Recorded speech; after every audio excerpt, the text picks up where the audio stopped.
Estimados amigos, muy buenas noches. Quien nos saluda es el doctor Miguel Ángel Carrillo Bautista. Soy experto en Derecho Tributario. Bueno, y en esta oportunidad, gracias a la invitación del Grupo de Altos Estudios Jurídicos y Empresariales, pues prácticamente voy a compartir con ustedes el tema que está propuesto, básicamente cómo redactar escritos o qué aspectos considerar en la elaboración de escritos ante SUNAT, Tribunal Fiscal y Poder Judicial. Ante todo, desearles a todos unas felices fiestas patrias, que espero que lo estén pasando bien en el bicentenario del país, así que nos toca justamente dar la conferencia en una coyuntura patriótica, así que le hago extensivo el saludo a todos ustedes, y bueno, dado que ya ha iniciado la conferencia, pues vamos a abordar los aspectos más relevantes de este tema, ¿no? De este aspecto que resulta tan interesante como es la redacción de escritos ante SUNAT, Tribunal Fiscal y Poder Judicial. Bueno, sobre ese tema hay que señalar que en el ámbito administrativo y en el ámbito judicial seguramente los requisitos o las formalidades para presentar lo que vendría a ser los recursos o los remedios procesales, como es el caso, por ejemplo, de la queja o escrito de suspensión o conclusión, si hablamos de cobranza coactiva, pues no requieren una formalidad específica, ¿no? En sede judicial tal vez sí tenemos que seguir un orden para lo que vendría a ser la sumilla, la demanda, el petitorio, la pretensión principal, si hay una pretensión accesoria o subordinada, lo que vendría a ser también la casilla electrónica que hay que consignarnos para notificación de los escritos que forman parte del proceso judicial, el primero otro sí, segundo otro sí, fundamentos de hecho, fundamento de derecho, las pretensiones, ¿no? Que es lo que se invoca en este tipo de procedimiento. Pero en sede administrativa, cuando vamos a, de alguna otra forma, ¿no?, a resolver estos actos administrativos que se emiten por parte de la administración tributaria y que podemos nosotros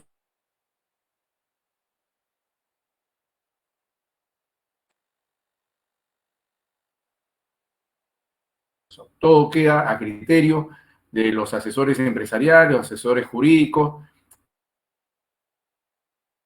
va a interponer el escrito, si es asesorado por un abogado, o incluso por un contador o por un asesor empresarial, pues no hay una forma específica. Por eso lo que vamos a compartir en esta conferencia es básicamente cuáles son los principales escritos que se suscitan en estos expedientes, ¿no?, administrativos y en sede judicial. Así que les doy la bienvenida, nuevamente deseándoles unas felices fiestas patrias. Y bueno, ahí tienen en la pantalla también que estamos compartiendo mis correos electrónicos para cualquier consulta que quisieran hacer, ¿no? Cualquier asesoría que quisieran que se podamos iniciar, a disposición, ¿no? Así que vamos a iniciar entonces compartiendo el material. Lo primero que vamos a ver, y ahí estoy compartiendo la diapositiva, son los escritos frecuentes que los contribuyentes presentan, ¿no? Sobre todo cuando tienen que hacer frente a alguna actuación administrativa frente a la SUNAT, al Tribunal Fiscal, ¿no? Y vamos a ver también en el caso de la demanda contenciosa, ¿no? La demanda, la apelación y la casación, ¿no? Porque esto puede llegar incluso hasta la Corte Suprema, dependiendo seguramente también de cuál sea la posibilidad de ganar el caso. A veces se va a impugnar con intención de continuar la controversia, si es que se encuentra algún vicio de nulidad. Y en algunos casos, seguramente, como lo hemos hecho solamente para dilatar el proceso, ¿no?, y evitar seguramente un procedimiento inmediato de cobranza coactiva. Pero los argumentos que vamos a utilizar para uno u otro caso, pues van a tener en cuenta la forma y también el fondo. Así que lo primero que vamos a ver son los principales escritos que los contribuyentes pueden interponer justamente en sede administrativa y también en sede judicial. Ya tenemos un listado de escritos que normalmente se presentan respecto de alguno u otro procedimiento tributario, ¿no? Ahí tenemos, por ejemplo, si hablamos de una fiscalización, ¿no?, en la cual seguramente durante la pandemia ustedes han podido observar que SUNAT ha reiniciado, ¿no?, la actividad de fiscalización, más aún porque ha emitido documentos en forma virtual.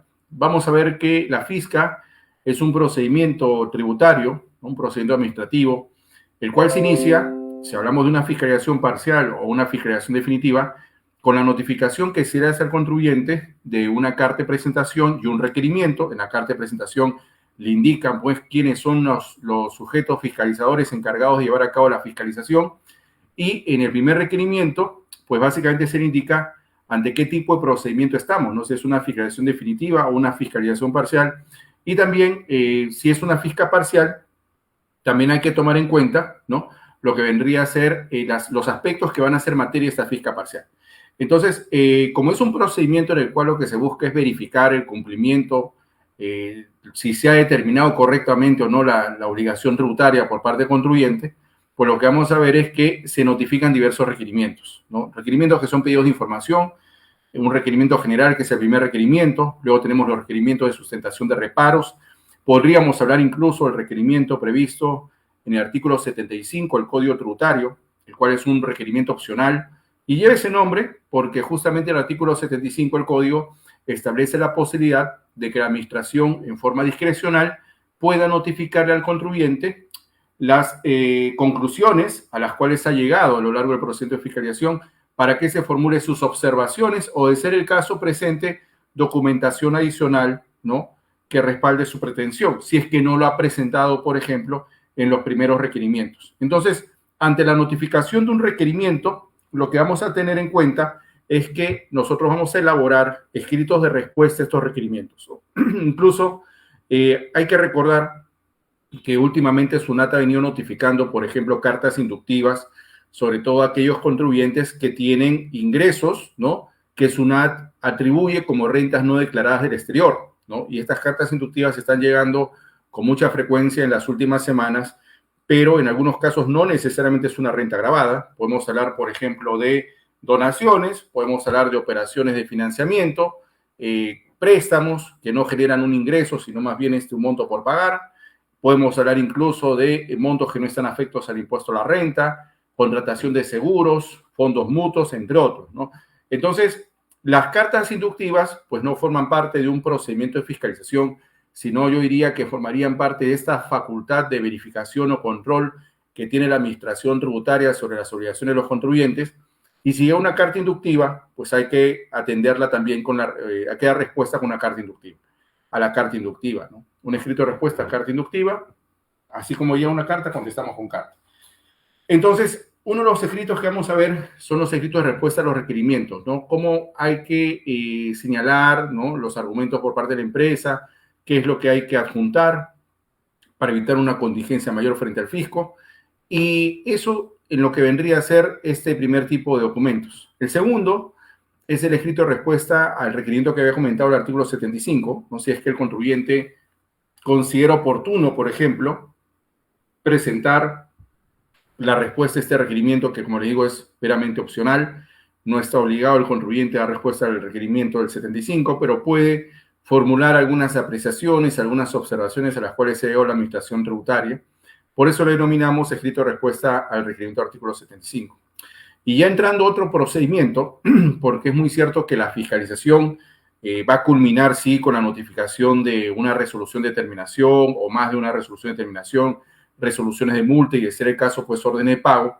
Lo cierto es que en este procedimiento de fiscalización, también respecto de los actos que emita la administración, el contribuyente puede optar por reclamarlos, por pagar la deuda o incluso fraccionarla, ¿no? Entonces, si el contribuyente decide reclamar, ¿no?, lo que prácticamente la administración le está acotando, pues vamos a ver que habría que presentar un escrito o un recurso de reclamación, ¿no? Y este recurso de reclamación, pues prácticamente, ¿cómo se presenta? Se presenta ante la administración tributaria dentro del plazo de los 20 días hábiles, según lo que establece, pues, en este caso, el Código Tributario, ¿no?, sobre los plazos para interponer, ¿no?, estos escritos ante que vendría a ser la administración tributaria. Y cuando hablamos nosotros del escrito de reclamación, pues lo que hay que recordar es que a partir de la reforma que tuvimos del Código Tributario sobre casi finales del 2016, pues ya no se requiere que el escrito contenga la firma de abogado hábil, ¿no? Entonces podemos presentar un escrito de reclamación contra una resolución de terminación, una resolución de multa, un orden de pago, una resolución de pérdida de fraccionamiento, resoluciones, por ejemplo, de comiso, cierre temporal de establecimiento, entre otros documentos que han sido notificados, en este caso, al deudor tributario, ¿no? Entonces, sobre esos elementos que prácticamente nosotros vamos a observar, ¿no? Ya corresponde que el contribuyente, si desea impugnar o cuestionar la deuda o evitar su pago, porque de repente no está de acuerdo con lo que se ha acotado en el procedimiento de fiscalización tributaria, pues la interposición del escrito de reclamación, ¿no? El recurso de reclamación. Seguidamente lo que vamos a tener es, por ejemplo, que en algunos casos los contribuyentes podrían optar por cuestionar las actuaciones que ha realizado la administración tributaria en el procedimiento de fiscalización, por ejemplo, si es que aún no se han notificado estos actos, llámese la resolución de terminación, la resolución de multa o la orden de pago, podría cuestionar temas formales o aspectos de forma a través de la interposición de una queja, ¿no? La queja en la cual cuestione justamente el procedimiento de fiscalización. Entonces, la queja también es un escrito que se presenta, ¿no? Se le denomina remedio procesal, ¿no? Antes por error se hablaba de recurso. El código en la última reforma que tuvimos corrigió ese error, por eso ya no se pone recurso de queja, sino solamente la queja, y prácticamente se presenta contra actuaciones que han afectado el procedimiento tributario o las normas previstas en el código, la ley de aduanas o normas conexas, ¿no? Entonces, lo que busca la queja es subsanar un error del procedimiento, una omisión, una inconsistencia, algo que requiera ser subsanado, ¿no? Por eso la queja no se presenta directamente ante la administración tributaria, sino se presenta ante el Tribunal Fiscal, quien es competente para resolverla, y efectivamente el tribunal analizará si se ha presentado algún defecto en el procedimiento. En este caso, si hablamos de la fiscalización, aunque la queja también podría presentarse respecto a otro procedimiento tributario, como es el caso de la cobranza coactiva. Muchos de ustedes, por ejemplo, han escuchado que SUNAT, aquellos contribuyentes que no han pagado su impuesto, ¿no? Por ejemplo, el anual de renta del 2020, pues prácticamente les ha notificado una orden de pago y seguidamente una resolución de ejecución coactiva. Y el contribuyente ha tenido oportunidad de tomar conocimiento de estos actos a través de las notificaciones que se han depositado vía clave SOL, ¿no? A través de notificaciones SOL, como es frecuente que SUNAT lo haga. Entonces, respecto de una actuación irregular, por ejemplo, ¿qué pasa si al contribuyente no se le notificó vía clave SOL la orden de pago y de frente le iniciamos una cobranza coactiva? Entonces ahí queda claro que hay una actuación irregular, por lo cual correspondería interponer queja ante el Tribunal Fiscal cuestionando justamente este procedimiento de cobranza coactiva. Entonces, la queja también vendría a ser un escrito que se presenta para cuestionar aspectos de forma de los procedimientos y cuya materia el competente para resolver la queja es el Tribunal Fiscal en un plazo de 20 días hábiles, ¿no? Vamos a ver que la queja tampoco revise una formalidad que haya establecido el Código Tributario o alguna resolución, digamos, interna del Tribunal Fiscal o algo similar, con lo cual lo único que debemos indicar es la base legal, que sería el artículo 155, señalar cuál es el aspecto por el cual nos estamos quejando, ¿no? Pero en el caso de la cobranza coactiva, al igual que en la fisca, podemos quejarnos siempre y cuando no se emita, por ejemplo, en la cobranza coactiva, la resolución que dispone la conclusión del procedimiento de ejecución coactiva, y en el caso de los actos que se cuestionan o las actuaciones que se cuestionan en el procedimiento de fiscalización, siempre y cuando esto se haga antes que notifiquen los valores, llámese la resolución de terminación, la resolución de multa o la orden de pago, ese es el caso, ¿no? Entonces, ahí tenemos estos escritos, ¿no? Lo que vendría a ser la reclamación y la queja ante el Tribunal Fiscal ante actuaciones que se hayan suscitado en estos procedimientos.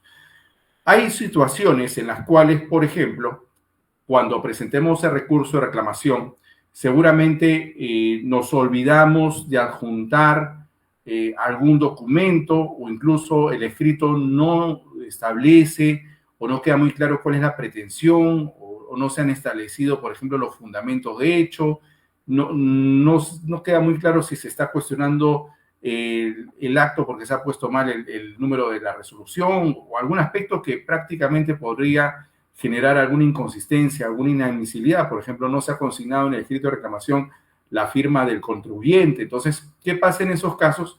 SUNAT o la administración tributaria que corresponda nos va a notificar un requerimiento de admisibilidad en el cual nos va a requerir que subsanemos esta omisión.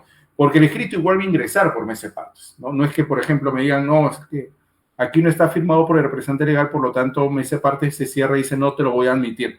Aquí lo que vamos a tener nosotros es que el escrito se admite, pero luego, ¿no? Lo que va a pasar es que nos van a mandar un requerimiento de admisibilidad. Entonces, contra ese o respecto a ese requerimiento de admisibilidad, en el cual nos piden que subsanemos en un plazo de 15 días hábiles, lo que nosotros podemos hacer es presentar un escrito de respuesta a este requerimiento, subsanando la omisión para que el reclamo no sea declarado inadmisible, ¿no? Eso respecto a lo que vendría a ser este requerimiento de admisibilidad. Por eso hemos puesto como escrito de respuesta a requerimiento de admisibilidad. Otros escritos que también se pueden presentar y que van a ser materia de análisis por parte de la administración tributaria son aquellos que tienen que ver con los procedimientos no contenciosos tributarios, ¿no? Recuerden ustedes que el código tributario, establece 4 procedimientos tributarios, ¿no? En el artículo 112 se establece como primer procedimiento el procedimiento de fiscalización tributaria. Luego tenemos el procedimiento el contencioso tributario, que tiene 2 etapas que vamos a ver ahora, que es la reclamación y la apelación en caso pierde el reclamo. Luego tenemos el procedimiento no contencioso tributario, que básicamente se suscita, como vamos a ver a continuación, por una solicitud que presenta el contribuyente. ¿Por qué es no contencioso? Porque aún no hay controversia, aún no hay litis. Ese es el típico caso cuando un contribuyente solicita prescripción, cuando solicita evolución, cuando solicita compensación o incluso la inscripción en el registro de entidades exoneradas del impuesto a la renta, y ahí podríamos agregar también la solicitud de fraccionamiento, ¿no? Entonces, estas solicitudes, pues, prácticamente no contenciosas, también tienen que interponerse oportunamente y prácticamente se plantean solicitando en garantía el ejercicio de un derecho, ¿no? El derecho a solicitar algo ante la administración, como es la prescripción, la evolución, la compensación, ¿no?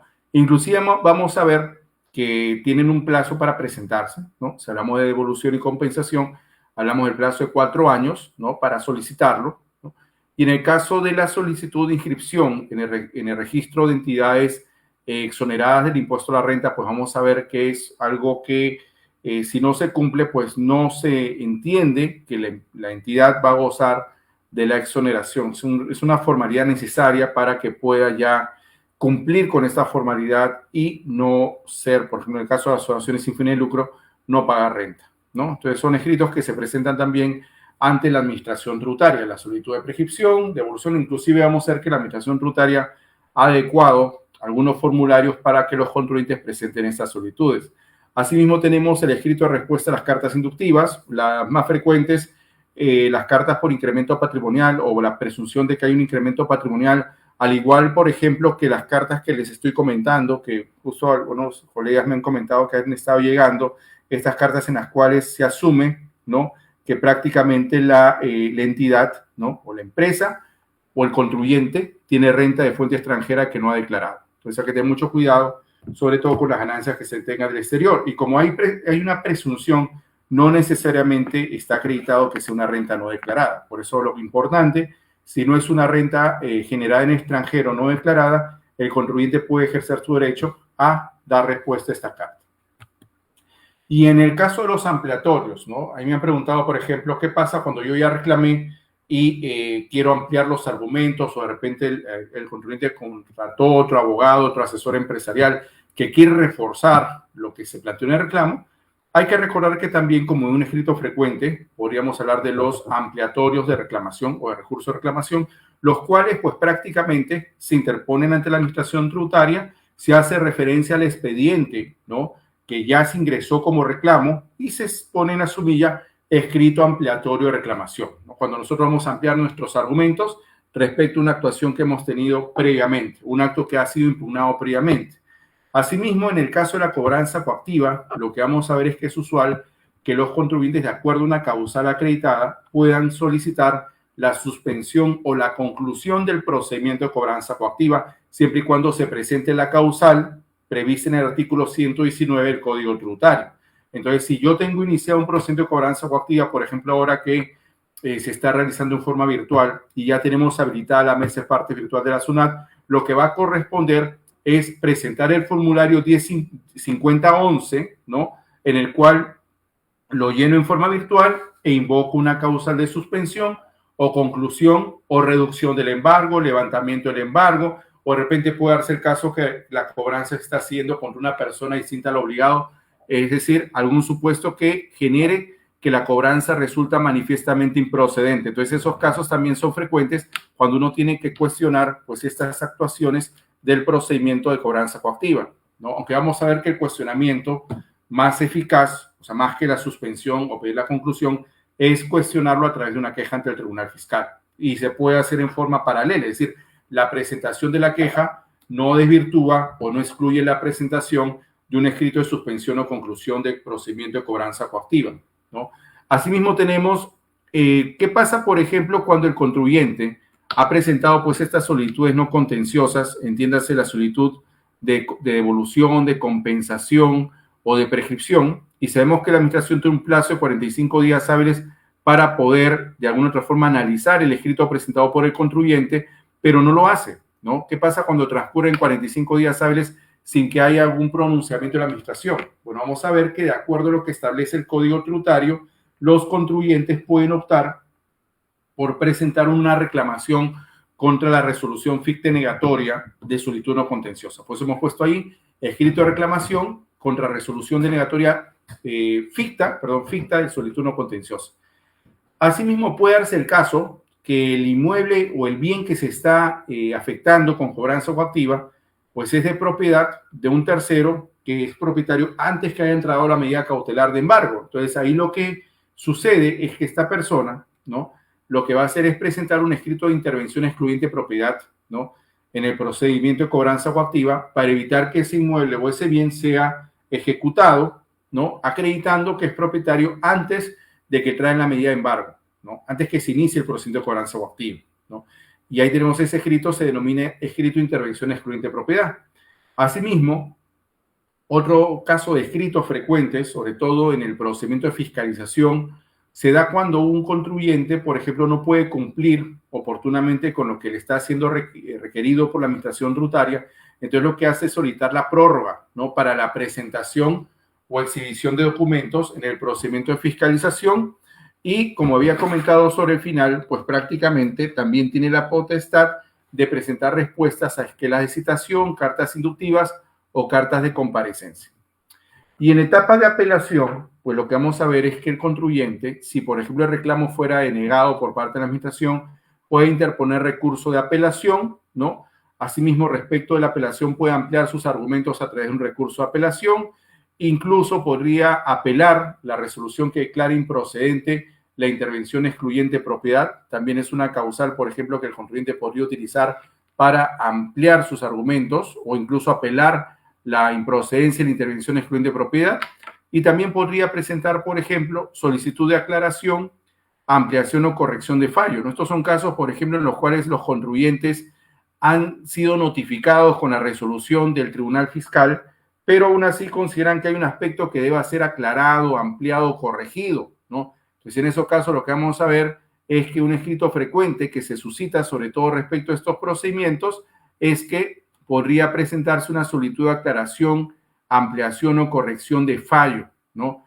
También tenemos el caso de escritos de queja que se pueden presentar respecto a actuaciones que prácticamente haya realizado la administración tributaria y que prácticamente el administrado, en este caso el contribuyente, cuestione a través de una queja. Ahí tenemos, por ejemplo, la queja por demora en elevar el expediente de apelación, que es muy frecuente, ¿no? Cuando, por ejemplo, la administración supera los 30 días hábiles que tiene para elevar el expediente de apelación ante el Tribunal Fiscal.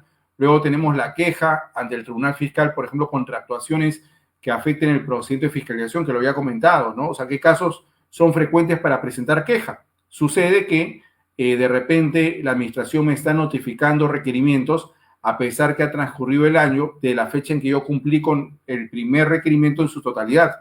Entonces, esa actuación que resulta irregular podría cuestionarse a través de una queja que se presente en este caso ante el Tribunal Fiscal, ¿no? Asimismo, tenemos queja contra actuaciones que afecten el procedimiento, por ejemplo, de cobranza coactiva, ¿no? Le habíamos comentado cuando el embargo es mayor al monto de la deuda, cuando se susciten actuaciones que evidencien que prácticamente la cobranza coactiva se está realizando en forma irregular, ¿no? Pero yo creo que en este caso lo que corresponde también es verificar, ¿no?, si el procedimiento de cobranza coactiva se está realizando adecuadamente. Hay casos en los cuales, por ejemplo, ya cuando la deuda está en cobranza coactiva y no hay un argumento válido para cuestionarlo, por ejemplo, se ha notificado bien, la deuda se debe, yo lo que recomiendo es simplemente que se reclame o que se pague. No, perdón, que se fraccione o que se pague, porque ya si vamos a impugnar el acto administrativo fuera de plazo, nos van a declarar inadmisible y esto tampoco va a suspender el procedimiento de cobranza coactiva. Entonces, así como presentamos la apelación, ¿no? En un plazo de 15 días hábiles que tenemos para presentar la apelación, contados del día siguiente, la notificación del acto administrativo, considerando días hábiles, podemos ampliar el recurso a apelación mientras que no sea resuelto el expediente, en ese caso por el Tribunal Fiscal, y también evaluar los mecanismos de queja contra actuaciones que afecten el procedimiento, la formalidad justamente del procedimiento. Y vamos a resumir un poco lo que estamos viendo, porque yo les había comentado que el código regula 4 procedimientos, ¿no? Y en estos 4 procedimientos, pues vamos a ver que las actuaciones que se pueden suscitar son completamente distintas. Ahí tenemos el caso, por ejemplo, del procedimiento de fiscalización tributaria, ¿no? Ya les he comentado que la fiscalización termina siendo pues un procedimiento en el cual lo que se busca es efectuar una nueva determinación de la obligación tributaria. Y sobre eso, pues la administración tiene facultades discrecionales que están previstas justamente en el artículo 62 y siguientes del Código Tributario, por el cual puede solicitar documentación, exhibición de documentos, hacer cruce de información, toma de manifestación, incluso puede hacer lo que vendría a ser inventarios, verificar el cumplimiento de las obligaciones formales, entre otros. Entonces, la fija termina iniciándose con lo que vendría a ser una carta de presentación y un requerimiento y culmina con la notificación de los valores, entiéndase la resolución de terminación, resolución de multa o orden de pago, ¿no? Entonces, sobre este procedimiento, ya vimos que el mecanismo idóneo para cuestionarlo sería la queja ante el Tribunal Fiscal, pero cuestionar aspectos formales. Y otro mecanismo de defensa que tenemos es dar respuesta oportuna a cada uno de los requerimientos que la Administración Tributaria nos va notificando, ¿no? La notificación del requerimiento implica la respuesta a un requerimiento y así hay que estar dentro de este procedimiento que básicamente, como ustedes han podido darse cuenta, es un procedimiento probatorio, ¿no? O sea, en el cual lo que se va a buscar es que el contribuyente sustente con la mayor documentación probatoria que las operaciones efectivamente se han realizado.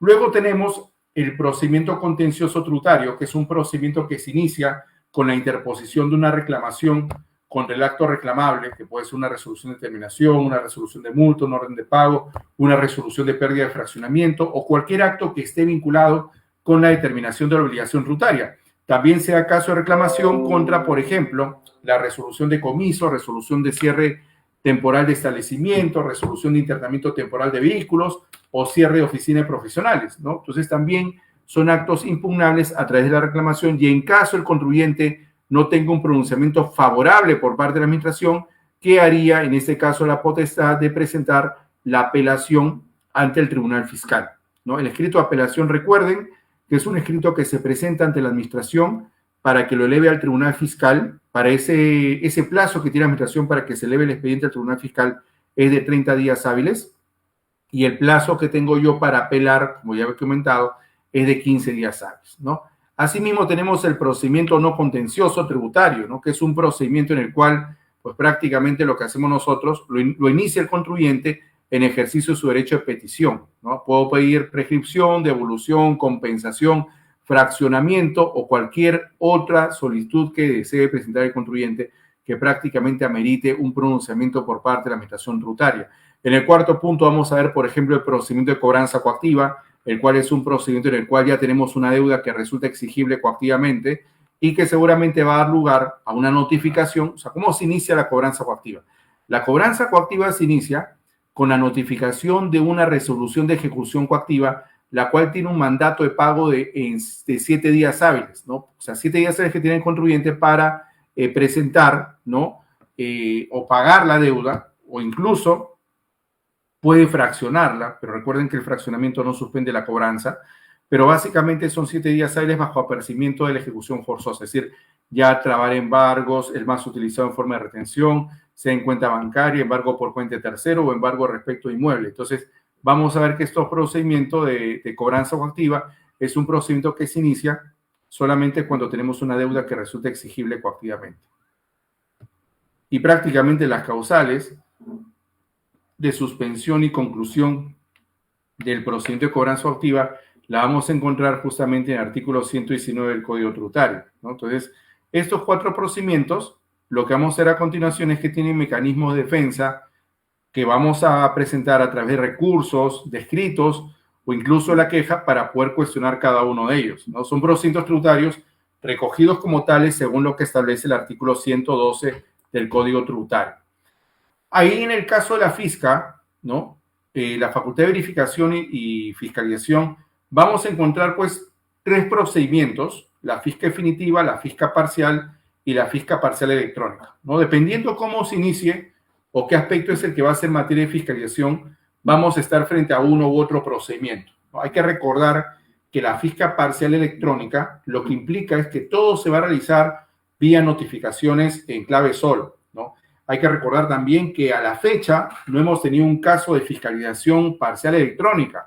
Lo que hemos tenido, por eso ahí se confunde mucho el término cuando se habla de fiscalización electrónica, es casos en los cuales la administración ha notificado en forma virtual o a través de medios electrónicos actos administrativos, ¿no?, que podía ser notificado en forma presencial, pero ha utilizado la forma de notificación que establece el inciso B del artículo 104 del Código, ¿no? Pero no necesariamente es una fisca electrónica, una fisca parcial electrónica. La fisca parcial electrónica, ¿cómo se inicia? Según lo que establece en este caso el Código Tributario, la fisca parcial electrónica se va a iniciar con la notificación de una carta y una liquidación preliminar del tributo a regularizar, ¿no? Por eso lo que se dice es que la fisca parcial electrónica, pues prácticamente se va a empezar a aplicar cuando toda la información que pueda optar la administración para fiscalizar al contribuyente se pueda conseguir en forma virtual. Hablemos de comprobantes de pago electrónicos, hablemos de libros o registros electrónicos, cruce información sobre información que esté dispuesta a través de mecanismos electrónicos o similares, ¿no? Por eso lo que se dice también es que en el caso de la fiscalización parcial electrónica se inicia con la notificación de una carta y una liquidación preliminar del tributo a regularizar, ¿no? Ese es el caso del procedimiento de fiscalización parcial electrónica, que inclusive tiene un plazo máximo de duración, no puede extenderse más de 30 días hábiles y básicamente vamos a ver que se le da al contribuyente 10 días hábiles para poder dar respuesta a esta liquidación preliminar del tributo a regularizar y la administración tiene 20 días hábiles para pronunciarse, o mejor dicho, emitir la resolución de terminación o la resolución de multa correspondiente. En el cuarto punto les he indicado lo que es el procedimiento de verificación tributaria, pero como les digo, en realidad no es un procedimiento. Yo le estoy dando la categoría de procedimiento, pero es usual, sobre todo cuando sale notificación de cartas inductivas, esquela de citación, esquela de comparecencia.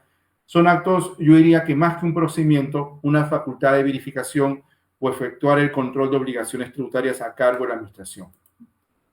Y los mecanismos de defensa, un poco para entrar al tema de los escritos, van a variar respecto a qué procedimiento estemos, ¿no? Por ejemplo, en el caso del procedimiento de verificación o fiscalización, vamos a ver que el remedio procesal para poder cuestionar la queja ante el Tribunal Fiscal, en el caso del proceso o procedimiento contencioso tributario, el recurso de reclamación que se presenta ante la Administración Tributaria que emitió el acto administrativo y el recurso de apelación ante el Tribunal Fiscal.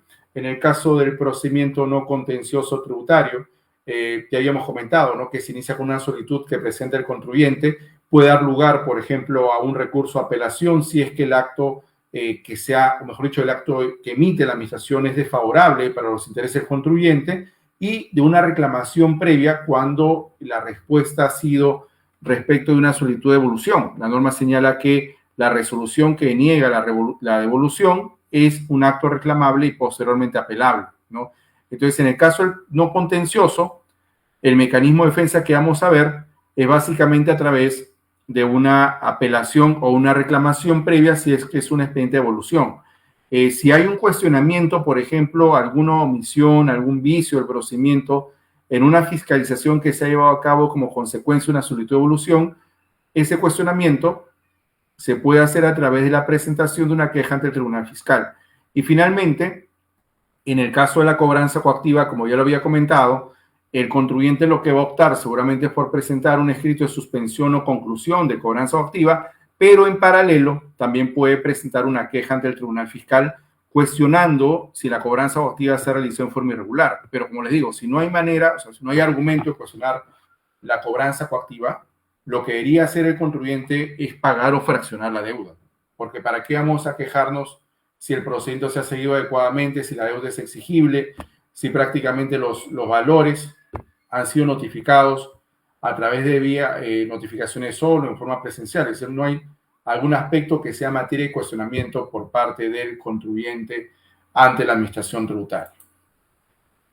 Algunos escritos que vamos a ver tienen que ver con respuestas a cartas inductivas, ¿no? Como ustedes van a observar, vamos a ver un modelo o una carta, por ejemplo, en la cual se ha notificado al contribuyente, ¿no?, una carta inductiva, ¿no?, y cómo esto se puede cuestionar a través de estos escritos, ¿no?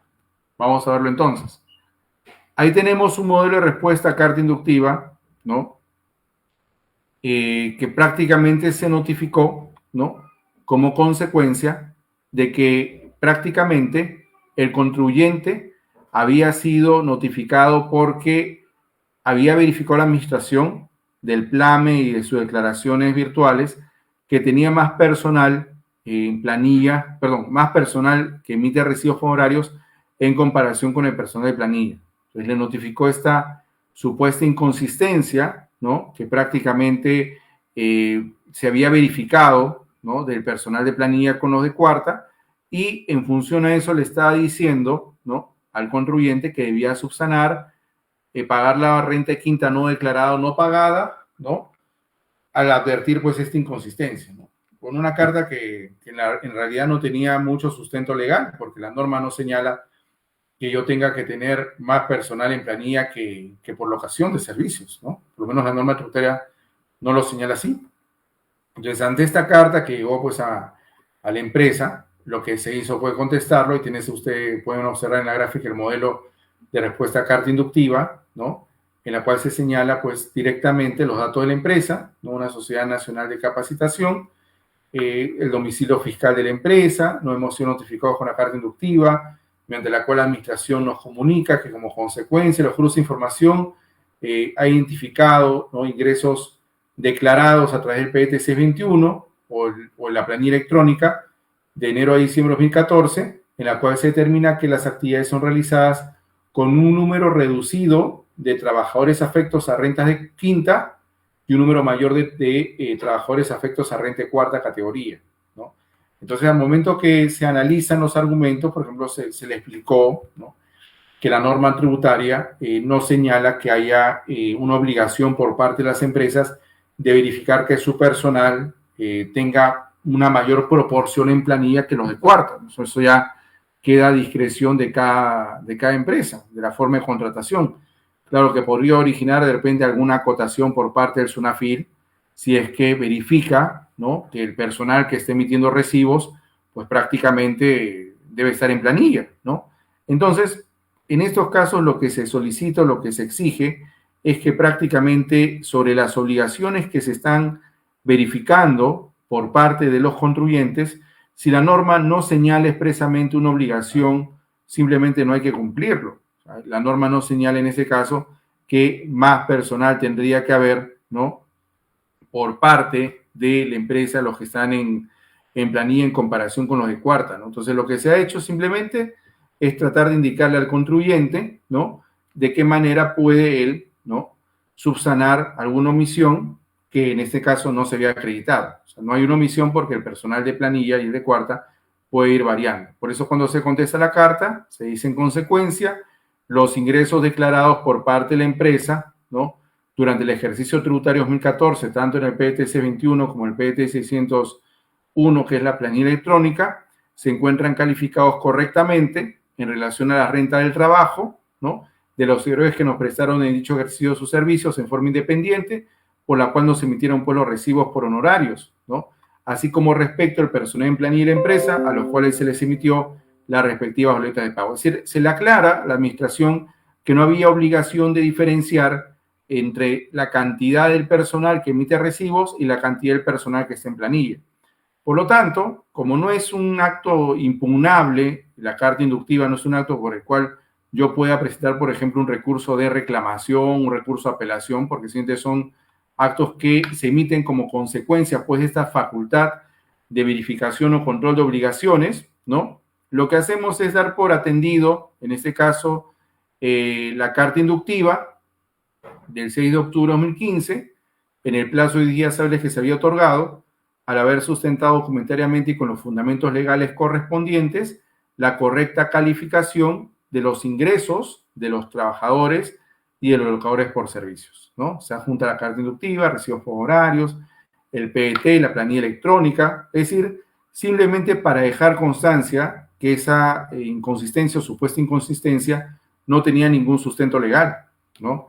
Es más, recuerden ustedes que la respuesta a carta inductiva se hace para que quede constancia de algo, ¿no? Algunos, por ejemplo, podrían decir, si es que es obligatorio responder a la carta inductiva, en realidad no es obligatorio, y tampoco la no contestación a la carta inductiva o la no respuesta a la carta inductiva tampoco genera alguna omisión, alguna multa aplicable, ¿no?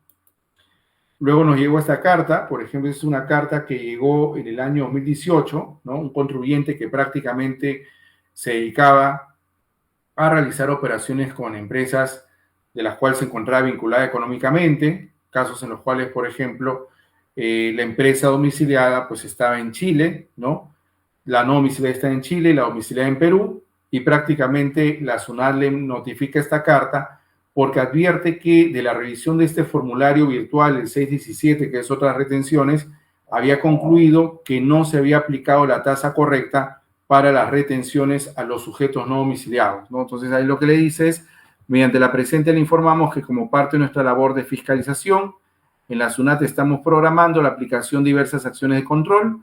Por ello consideramos muy importante comunicarle que según la información registrada presenta la siguiente inconsistencia. ¿Cuál es la consistencia? Una retención menor de impuesto a la renta sobre esta renta. Ahora, sobre este tema hay que advertir lo siguiente, ¿no? Hay casos en los cuales, por ejemplo, nosotros como contribuyentes vamos a advertir alguna omisión, algún error que se haya presentado en este caso, ¿no? Respecto a la administración tributaria, si es que hemos aplicado una tasa que no correspondía, ¿no? Pero hay casos en los cuales, por ejemplo, las empresas, ¿no? Han aplicado correctamente sus obligaciones tributarias y por eso simplemente la administración les ha dicho, oiga, usted ha retenido un porcentaje que no correspondía a retener, ¿no? Entonces, lo que se ha dicho en esos supuestos, ¿no? Es que prácticamente la empresa, en este caso, habría aplicado una retención que no correspondía o que no resultaba aplicable, ¿no? En la práctica es usual, por ejemplo, que esto ocurra o que esto suceda como consecuencia de que el formulario 617, que es otras retenciones, no establece, por ejemplo, un rubro para consignar una tasa diferenciada, por ejemplo, cuando la empresa realiza operaciones con otra empresa domiciliada en un país con el cual Perú ha suscrito un convenio para evitar la doble imposición. Entonces, en esos casos, simplemente lo que se dice es, aquí lo que nosotros tenemos es un supuesto en el cual la empresa pues ha retenido correctamente y no debía aplicar la tasa de retención del 30%, sino en este caso la tasa de retención del 15% como tasa máxima que se da de acuerdo a la aplicación o a las reglas del convenio, ¿no? Las reglas del CDI, ¿no? Entonces, en esos casos, pues lo que se ha dicho es que estas obligaciones que se suscitan con las empresas básicamente tienen lugar a este tipo de cartas inductivas, ¿no? En las cuales prácticamente se le comunica que habría una omisión. Y sobre esa carta, o mejor dicho, lo que planteamos nosotros en esta respuesta a la carta inductiva fue lo siguiente, ¿no? Nosotros somos la empresa importadora y distribuidora Macrotel, ¿no? Con domicilio fiscal en la avenida Arequipa, distrito de Miraflores, ¿no? Debidamente representada por su representante legal, y hemos sido notificados con la carta inductiva mediante la cual la SUNAT nos exige regularizar la omisión, ¿no? En la aplicación de la tasa impositiva a lo que es la retención al no domiciliado por haber practicado la retención por una tasa menor a la que corresponde. Conclusión que SUNAT sustenta en el detalle de otras retenciones consignado en nuestras declaraciones juradas de operaciones con sujetos no domiciliados. Sobre el particular se menciona lo siguiente. Nuestra empresa no tiene monto a regularizar por operaciones realizadas con sujetos no domiciliados, toda vez que no resulta aplicable la tasa de retención del 30% por servicios prestados por sujetos no domiciliados. En tanto, esto se originó con un préstamo, con una empresa con la cual está domiciliada en un país con el cual tenemos un CDI, ¿no? O sea, le indicamos, no cabe indicar que la empresa vinculada que nos otorgó este préstamo y que genera renta como consecuencia de los intereses pactados se encuentra domiciliada en Chile, motivo por el cual resultaría aplicable el CDI, ¿no? Para evitar la imposición, el cual dispone en cuanto a la generación de rentas provenientes de financiamiento, ¿no? Lo siguiente. Por lo tanto, lo que pasa es que ahí se le pone, por ejemplo, la base legal en la cual, de acuerdo al convenio, no se podía aplicar una tasa mayor al 15%, ¿no? Entonces, no tenía sentido que la empresa regularice esta omisión notificada por SUNAT, ¿no?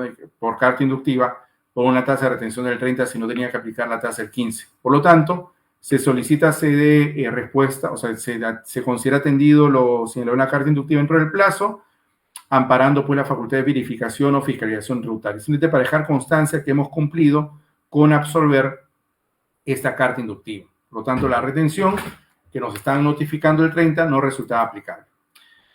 Esta es una esquela, bueno, más que una esquela, una especie de carta inductiva que llegó a un contribuyente en Trujillo.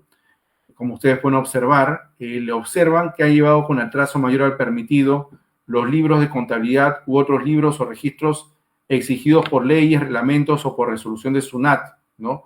Que es por actos que se vinculan con la tributación. Ahí vemos el registro de compras, el registro de ventas e ingresos, ¿no? De los periodos que van de enero a junio del 2018, ¿no? Entonces, estos son casos en los cuales, pues, prácticamente las empresas, ¿no? Han sido notificadas por omisiones vinculadas con atraso, llevado los libros con plazos mayores a los establecidos previamente. Y lo que se ha señalado en estos supuestos es que se habría cometido, pues, una infracción, una omisión tributaria que el contribuyente debió regularizar, ¿no? En este caso, pues, simplemente lo que se verificó es que la empresa no había cumplido, ¿no? Con presentar los libros o llevarlos dentro de los plazos mayores de atraso permitidos, ¿no? Por lo tanto, había cometido, pues, una infracción y lo que se hizo fue recomendarle que se acoja al régimen de gradualidad para poder de alguna otra forma disminuir, ¿no? El monto a pagar por parte de la omisión. En este caso, la omisión de no llevar los libros dentro de los plazos máximos establecidos, ¿no? Es decir, que subsane la omisión. Y esta es otra carta, no sé si se puede visualizar bien, pero lo resumo. Es una carta en la cual, por ejemplo, esta sí es una esquela, en la cual SUNAT verifica que prácticamente la empresa, ¿no? Había, o SUNAT había verificado los registros electrónicos o registros de compras electrónicos, que la empresa había utilizado crédito fiscal, ¿no? Respecto a comprobantes de pago emitidos por un sujeto que tenía la condición de emisor electrónico, pero que había emitido comprobantes de pago físicos, ¿no? Entonces le dicen al contribuyente que no estaría facultado, en este caso, para aceptar o deducir el crédito fiscal con comprobante de pago físicos respecto a un emisor electrónico. Por eso la acotación es la siguiente. Y le dicen, nuestros sistemas han detectado que en su registro de compras electrónico usted ha anotado comprobantes de pago que no pueden ser utilizados para sustentar gasto-costo, debido a que en la fecha en que fueron emitidos, sus emisores tenían la condición de no habidos. Por lo tanto, no puede hacer uso del crédito fiscal vinculado con dichos comprobantes de pago. Entonces, la acotación o la observación que se hace es básicamente en función al tipo de documento que sustenta el uso del crédito fiscal. En este caso, la empresa no estaba facultada o habilitada para deducir, en este caso, gasto con la gasto-costo que dé derecho al crédito fiscal si el comprobante era un comprobante físico, a pesar que el emisor era un emisor electrónico. Sobre esta carta, vamos a ver, por ejemplo, que, bueno, ahí lo que se les dijo, siguiendo el mismo formato del escrito anterior, ¿no? Que hemos visto, que lo estamos viendo en la gráfica, es que prácticamente la norma, lo cual es muy cierto actualmente, no señala expresamente que el comprobante de pago emitido por un sujeto no habido no da derecho al uso del crédito fiscal, ¿no? Lo decía hasta febrero de 2008, ¿no? Pero la interpretación que ha hecho el tribunal sobre ese tema es que si bien se modificó el artículo 19, inciso B de la ley del IGB, lo que tenemos es que de acuerdo al inciso A del artículo 18 de la ley, al no ser gasto-costo para efecto de un impuesto a la renta, tampoco haría derecho al crédito fiscal. Pero ahí se le dijo al cliente que seguramente SUNAT en una fisca podría, o sea, si inicia una fisca, podría basarse en ese marco legal y podríamos nosotros basarnos en que al día de hoy, pues la norma ya no lo regula expresamente. En cuanto a los escritos vinculados con la fiscalización, por ejemplo, yo les había comentado que si hay una actuación irregular en la fiscalización, lo que corresponde es presentar una queja, ¿no? Entonces aquí básicamente tenemos un caso en que el contribuyente presentó una queja contra un procedimiento de fiscalización parcial, ¿no? Porque prácticamente le estaban pidiendo documentación de periodos ya prescritos, ¿no? Y además le estaban desconociendo el saldo a favor arrastrable para efectos de sus, ¿no? O su compensación contra deuda tributaria. Y el modelo de queja que hay que presentar es el siguiente, ¿no? Esta queja, por ejemplo, va dirigida al Tribunal Fiscal y en la sumilla se consigna queja contra la administración tributaria, bueno, contra el procedimiento de fiscalización parcial porque había involucrado documentación correspondiente a periodos prescritos. Vean ustedes que esta sumilla es en función a la queja que va al Tribunal Fiscal. La empresa se llama, bueno, en este caso la empresa Automotores Mopal. Presentamos justamente los datos del contribuyente, hablamos de su domicilio, el dato del representante legal de la empresa, y ahí decimos, ¿no? Que hemos tomado conocimiento de la notificación de un requerimiento emitido el 26 de enero de 2018, mediante el cual la administración ha procedido a requerirme diversa documentación vinculada, ¿no? Con mis obligaciones tributarias del periodo 2015-2018 por IGB, en ese caso que corresponde a la correcta determinación, bueno, no para sonar, de lo que vendría a ser el uso del crédito fiscal, ¿no? Ahí está. En el contenido, justamente del requerimiento, en la página 9, SUNAT refiere que con el fin de verificar el saldo a favor del IGB del periodo anterior por el contribuyente, ¿no? En el periodo de enero de 2015, a través del PET 621, se efectuó el seguimiento de los periodos de enero de 2013 a diciembre de 2014, que en virtud del artículo 25, identificando que la empresa tiene anotado en el registro de compras adquisiciones grabadas destinadas a ventas grabadas, a ventas no grabadas y operaciones comunes, ¿no? Lo que pasa es que en este caso lo que la administración estaba pretendiendo era desconocer el uso del crédito fiscal, amparándose en que la empresa tenía conocimiento de que las ventas grabadas se iban a producir 3 o 4 meses después, y esa era la razón por la cual la empresa no estaba facultada a hacer la prorrata del crédito fiscal, es decir, utilizar parte del IGB de las facturas de compra, ¿no? Pero además le había señalado en este requerimiento que en caso no presentase la documentación que correspondía a los periodos o a los saldos que pertenecían a periodos ya prescritos, le iba a generar un desconocimiento del saldo arrastrable de los 298.000 soles, ¿no?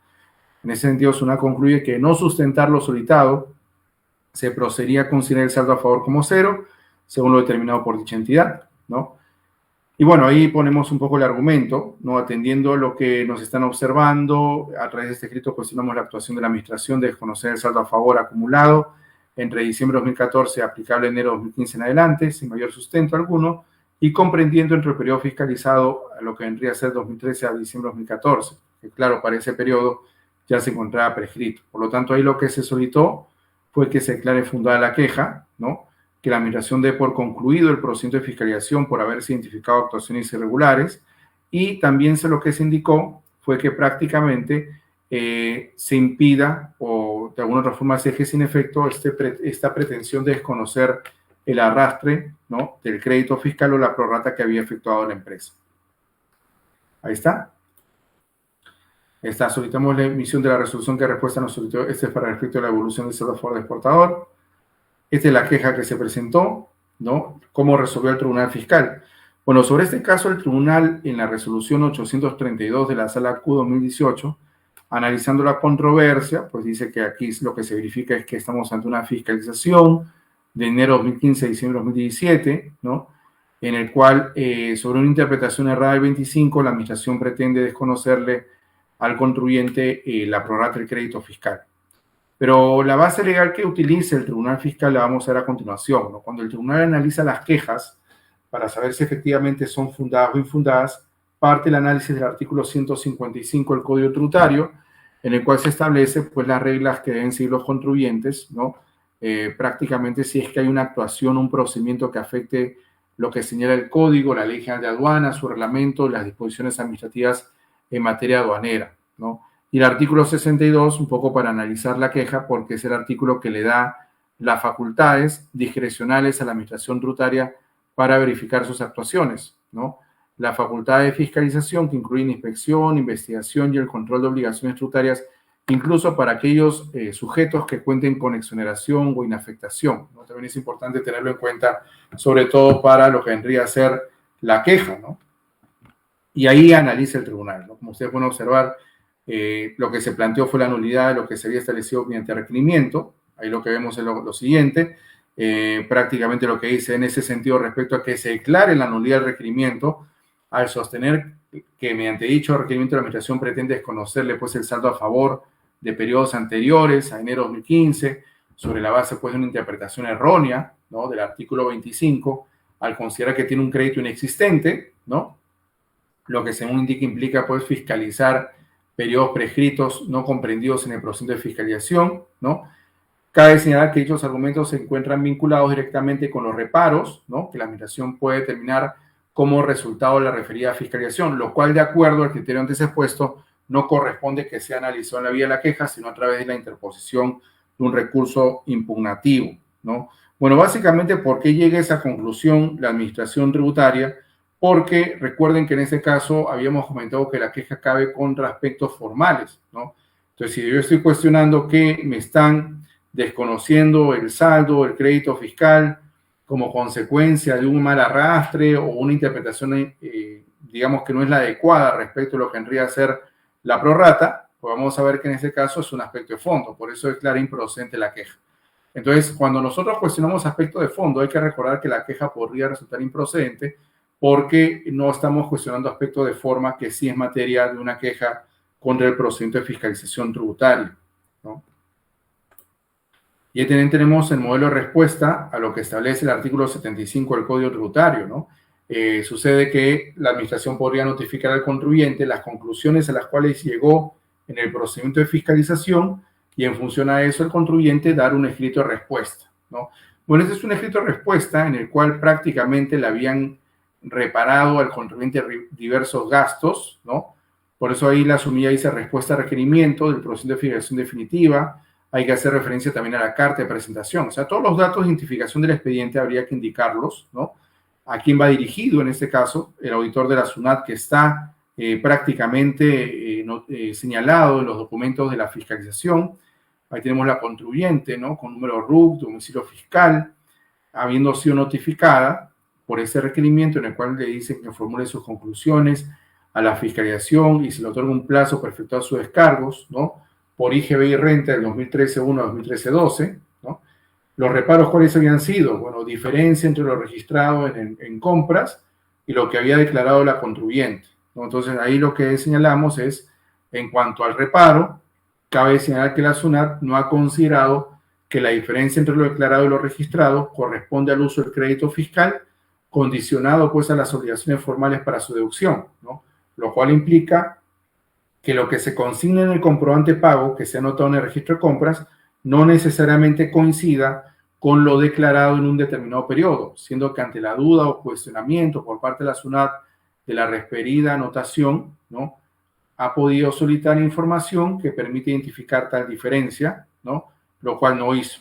Y al no hacerlo, pues carece de sustento, ¿no? Por lo tanto, se solicita que se dé por atendido ese requerimiento, ¿no?, el cual pone en evidencia la nulidad de dicho requerimiento. Entonces, también tenemos casos en los cuales pues, los contribuyentes lo que pueden hacer es cuestionar, ¿no?, los actos previos a la notificación de la resolución de determinación, a lo que vendría a ser la notificación de la resolución de determinación o resolución de multa, ¿no?, más que todo cuestionando actuaciones que resulten de alguna otra manera que afectan lo que es la forma, ¿no?, del procedimiento y que eso también permita tener ya un antecedente, ¿no?, que se va a verificar, ¿no?, como consecuencia de la posterior notificación de los valores, en los cuales lo que va a corresponder, como habíamos comentado, es presentar el recurso de reclamación o el recurso de apelación en caso se pierde el reclamo. Cuando hablamos de escritos vinculados con el contencioso, yo creo que lo primero que hay que hacer es entender cómo se da el contencioso tributario, ¿no? En la etapa administrativa, lo que es la etapa de reclamación y apelación, hay que recordar que no existe recurso nulidad. La nulidad básicamente forma parte de un procedimiento en el cual nosotros cuestionamos, por ejemplo, lo que es la etapa de reclamación o apelación. O sea, el argumento para reclamar o apelar puede ser que el acto es nulo. Por eso ahí planteamos la nulidad. Igual pasa, por ejemplo, en etapa judicial, en la cual el cuestionamiento se da a través de la interposición de la demanda contencioso administrativa, ¿no? Y el proceso contencioso administrativo se da de la siguiente manera. O sea, tenemos un acto reclamable, que puede ser una resolución de terminación, una orden de pago, una resolución de multa. Luego tenemos, por ejemplo, lo que es el acto, que, mejor dicho, el ejercicio del derecho, que es interponer ya la reclamación. Se emite una resolución administrativa contra la cual corresponde presentar apelación.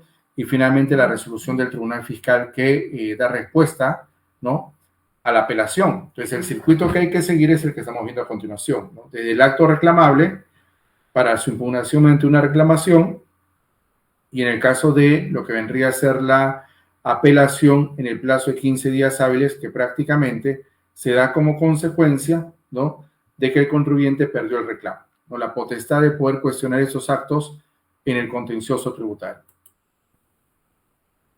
Y ahí tenemos un modelo de recurso de reclamación, por ejemplo, ¿qué aspectos hay que considerar? La sumilla. Bueno, actualmente hay que señalar que muchos de estos escritos se pueden presentar en forma virtual. Ya la SUNAT y el Tribunal Fiscal han habilitado la mesa de parte virtual, ¿no?, tanto para la presentación de lo que es la reclamación, la apelación, la queja, los ampliatorios o las solicitudes de declaración, corrección o ampliación de fallo. Por lo tanto, la sumilla va a indicar lo siguiente, ¿no? Recurso de reclamación contra resolución de terminación. Ahí tenemos el nombre de contribuyentes, los datos generales, ¿no? En este caso lo que vendría a ser el detalle de su domicilio fiscal, representante legal, ¿no? Y prácticamente lo que vendría a ser el detalle, el reclamo, ¿no? El presente escrito, amparándonos pues en el artículo 135 y siguiente del Código Tributario, que fuera modificado por el Decreto Legislativo 953, lo que vamos a hacer es interponer recurso de reclamación contra resolución de terminación, resolución de multa que se ha emitido por haber incurrido pues en infracción tipificada en el numeral 1 del artículo 178 del Código Tributario. Por lo tanto, se interpone dentro de los 20 días hábiles que señala la norma, ¿no? Ahí vemos los fundamentos de hecho, ¿no? Por ejemplo, los fundamentos están aquí básicamente, ¿no? El reparo que se había hecho por exceso de gasto de representación. Sucede que aquí la administración concluyó que lo que la empresa había mandado como gasto de publicidad no era gasto de publicidad, sino era un gasto de representación al estar dirigido exclusivamente a clientes o personas que están vinculadas directa o indirectamente con la empresa. Hay que recordar que los gastos de representación para efecto de impuesto a la renta tienen un límite del 0,5% de los ingresos netos hasta un tope de 40 UITs. Entonces, si yo excedo el límite, el exceso del límite tendría que ir prácticamente como una adición. Y hasta el tope sí podría ir como gasto deducible. Por eso lo que llamó la atención aquí fue prácticamente por qué la administración no había reparado. El reparo que hace la administración no es porque el gasto no esté sustentado, sino básicamente fue porque al calificar la administración tributaria como gastos de representación, pues prácticamente lo que habíamos tenido era un desconocimiento a un porcentaje pues, de este tipo de gastos, ¿no? Muy bien, entonces lo que vamos a ver es que como parte del desarrollo, ¿no?, de esta argumentación del reparo, primero señalamos la base legal, que es el artículo 37 de la Ley de Impuesto a la Renta, que es el artículo que recoge lo que nosotros conocemos como el principio de causalidad, el cual permite que las empresas puedan deducir o restar en determinación de su renta neta los gastos que están vinculados con el mantenimiento de la fuente productora de renta o con la generación de ganancia de capital. Recordar también que el último párrafo señala que para la deducción de los gastos, pues tenemos que verificar cuáles son los criterios adicionales que establece la norma, como es la razonabilidad, la proporcionalidad y la generalidad. En este caso, lo que el gasto tiene que cumplir son las formalidades respectivas y la empresa lo habría cumplido. Por eso la empresa, al hacer un gasto dirigido a la masa real de consumidores o potencial de consumidores, pues prácticamente no los podía considerar como gasto de representación, sino como gasto de publicidad.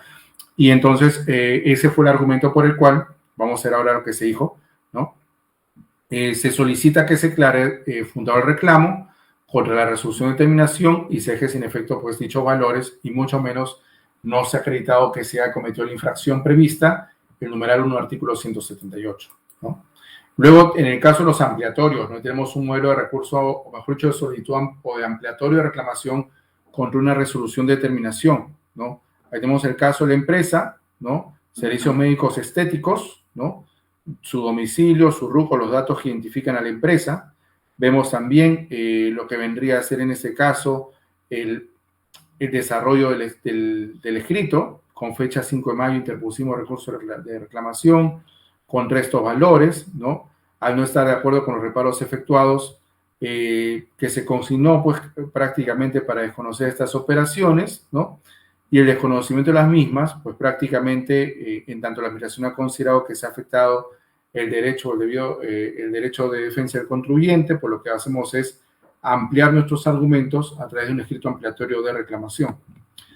En atención a ello, por eso decimos ampliamos nuestros argumentos diciendo lo siguiente: la administración ha desconocido la causalidad de los gastos de los periodos 2005-1 a 2005-2, es decir, todo el año 2015, al haber concluido que no ha sustentado con documentación fehaciente y suficiente los gastos de seguridad legal y tributaria, los servicios básicos de teléfono, servicios de publicidad, publicaciones, otros servicios prestados por terceros, el caso del peaje, el parqueo, el estacionamiento, entre otros, ¿no?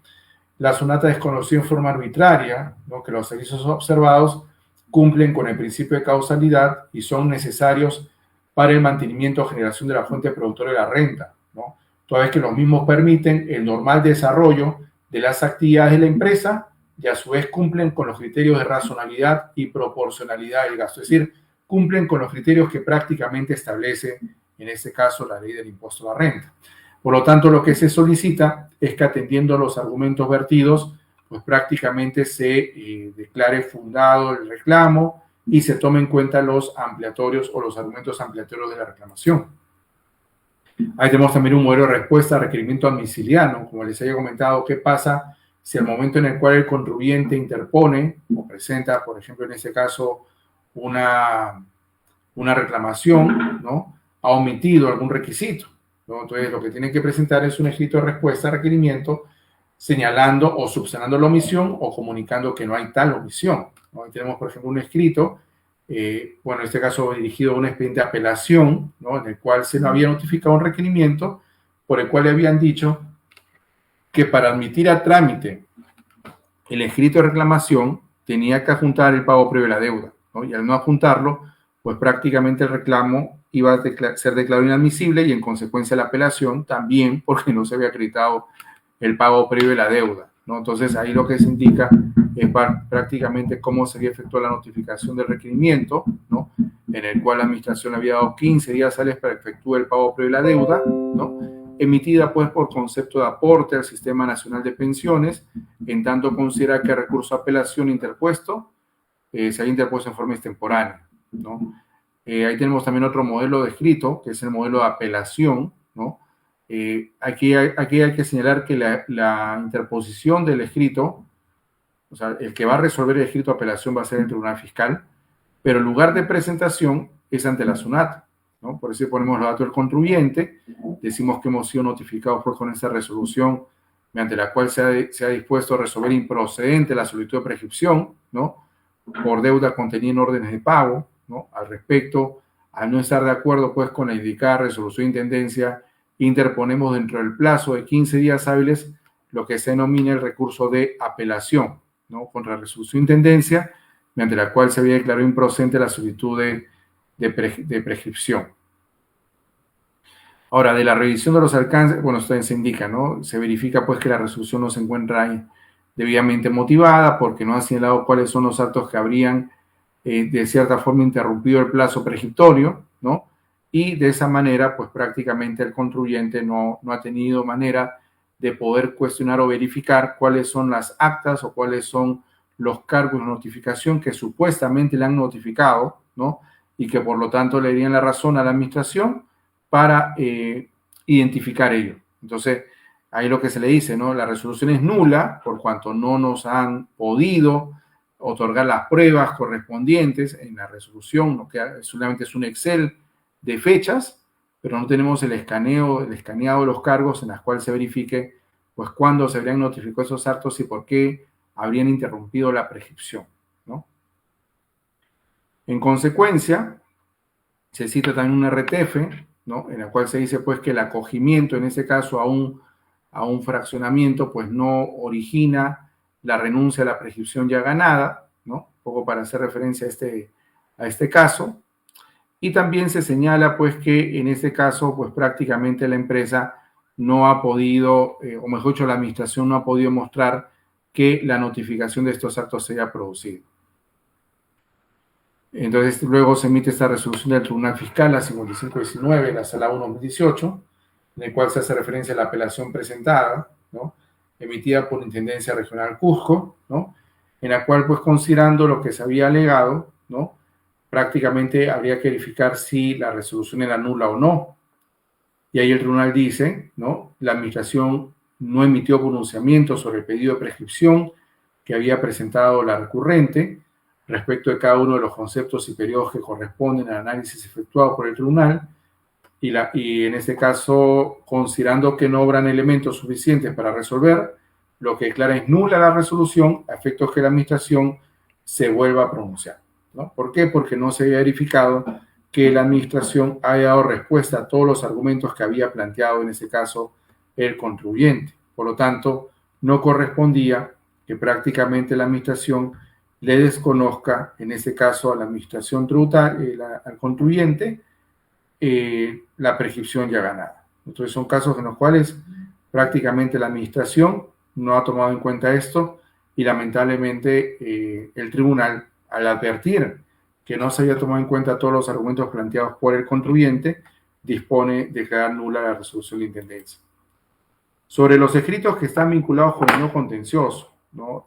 Bueno, simplemente observar qué pasa si la SUNAT no se pronuncia sobre evolución de saldo a favor dentro del plazo.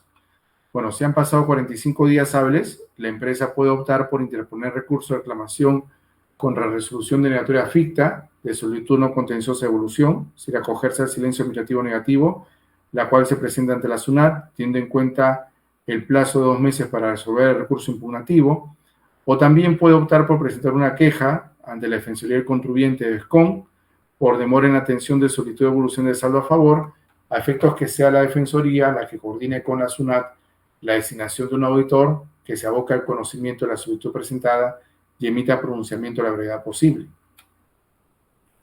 Ahí tenemos, por ejemplo, un ejemplo de solicitud de devolución por pago indebido por exceso de casi 20.000 soles por renta de segunda categoría, ¿no?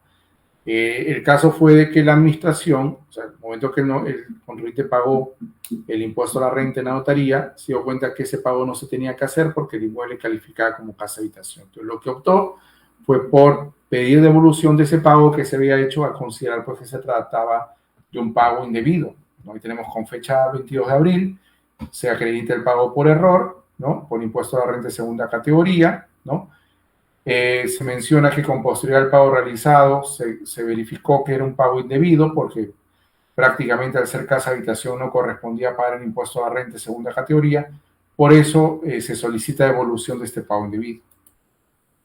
Y se señala, ¿no?, en este caso, de acuerdo al segundo párrafo del artículo 43, la acción para pedir devoluciones de 4 años y se está solicitando la evolución dentro del plazo máximo señalado en la norma que es de 4 años, el plazo prescriptorio para pedir devolución o pedir compensación de un pago indebido o un pago en exceso, ¿no? Y bueno, ahí está, por tanto, solicito que se declare procedente mi solicitud de evolución por pago indebido, ¿no?, de segunda categoría, y agrega lo siguiente, ¿no?, adjunta la documentación probatoria, la escritura pública, el testimonio de anticipo legítima, el pago del impuesto a la renta, el DNI y toda la información que prácticamente se pueda suscitar respecto al expediente, ¿no? El modelo escrito, por ejemplo, de queja por demora en resolver, ¿no?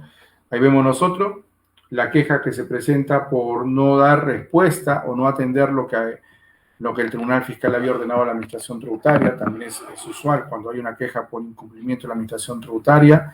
Entonces, ahí lo que vamos a ver es que la contribuyente en este caso, pues prácticamente había presentado una queja al verificar que no se había emitido la resolución de cumplimiento, ¿no?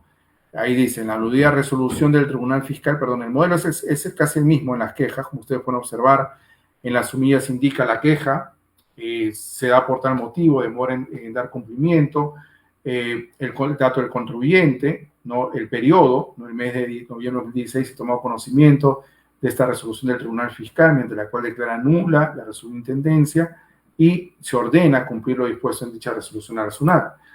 No obstante, la aludida resolución no fue notificada en el mes de noviembre, y la administración, pues a la fecha no ha cumplido, ¿no? Por lo tanto, la base legal que se cita ahí es el artículo 156 del Código Tributario, ¿no? Por el cual se interpone queja contra la actuación de la Administración Tributaria. Por lo tanto, solicito se ordene a la Administración Tributaria la emisión de la resolución de cumplimiento en atención a lo que dispone el artículo 156 y se declare fundada la queja al haber excedido el plazo que tiene para atender lo que señala el Tribunal Fiscal. Y en el primer otro sí, solicitamos que se emita pronunciamiento a la brevedad posible respecto a la queja en materia de autos, al evidenciarse, pues, en este caso, el peligro en la demora, ¿no? Y que la pretensión, pues, prácticamente podría generar que la cobranza coactiva continúe perjudicando a la empresa, ¿no? Ahora, hay casos en los cuales, por ejemplo, en un procedimiento de fiscalización tributaria, la administración lo que ha hecho es, de alguna otra manera, establecer, ¿no?, casos en los cuales para las empresas, pues prácticamente se suscita un caso en el cual se traba una medida cautelar previa, ¿no?, como consecuencia de una situación en la cual prácticamente hay elementos que podrían generar, ¿no?, que la cobranza pueda ser, la deuda, o al momento que se quiera cobrar la deuda, pueda ser manifiestamente improcedente, ¿no? Pero en el caso, digamos, de estas obligaciones que prácticamente se siguen ante la administración tributaria, pues lo que se ha señalado también es que en muchos casos, ¿no?, la administración tributaria podría trabar medidas cautelares previas en forma irregular. Entonces, lo que debemos saber es que el cuestionamiento que se hace, básicamente en estos casos, es cuando la cautelar previa se ha trabado sin que se acredite una causa, ¿no? Entonces, por ejemplo, si nosotros estamos en una fiscalización, aún no se notifican los valores y la administración ya me está trabando una medida cautelar previa, lo que corresponde es presentar una queja contra la resolución coactiva que contiene esta cautelar previa, ¿no? Entonces, lo que nosotros vamos a observar, ¿no?, es que para efecto del sustento de estas obligaciones, ¿no?, básicamente la norma lo que señala es que el contribuyente podría quejarse, pero sustentando por qué la cobranza se estaría realizando en forma irregular, ¿no? En este caso, si nosotros hemos tenido una deuda que proviene de una fiscalización, ¿no?, y me están diciendo que hay causales que hacen improcedente o manifiesta improcedencia o infructuosa la cobranza, ¿no?, porque la deuda es prácticamente por 2 millones, casi 563.000, habría que sustentar por qué la medida es desproporcional, ¿no? Ahí hemos tomado conocimiento de esta resolución coactiva, en la cual se resuelve dar inicio a un procedimiento sobre medidas cautelares previas, ¿no?, abocándose pues al conocimiento del expediente del ejecutor coactivo. Al respecto, considerando que el procedimiento de medida cautelar previa se ha iniciado en forma irregular, solicitamos se disponga su conclusión, así como el levantamiento de las medidas cautelares, ¿no?, y se disponga su inmediata conclusión.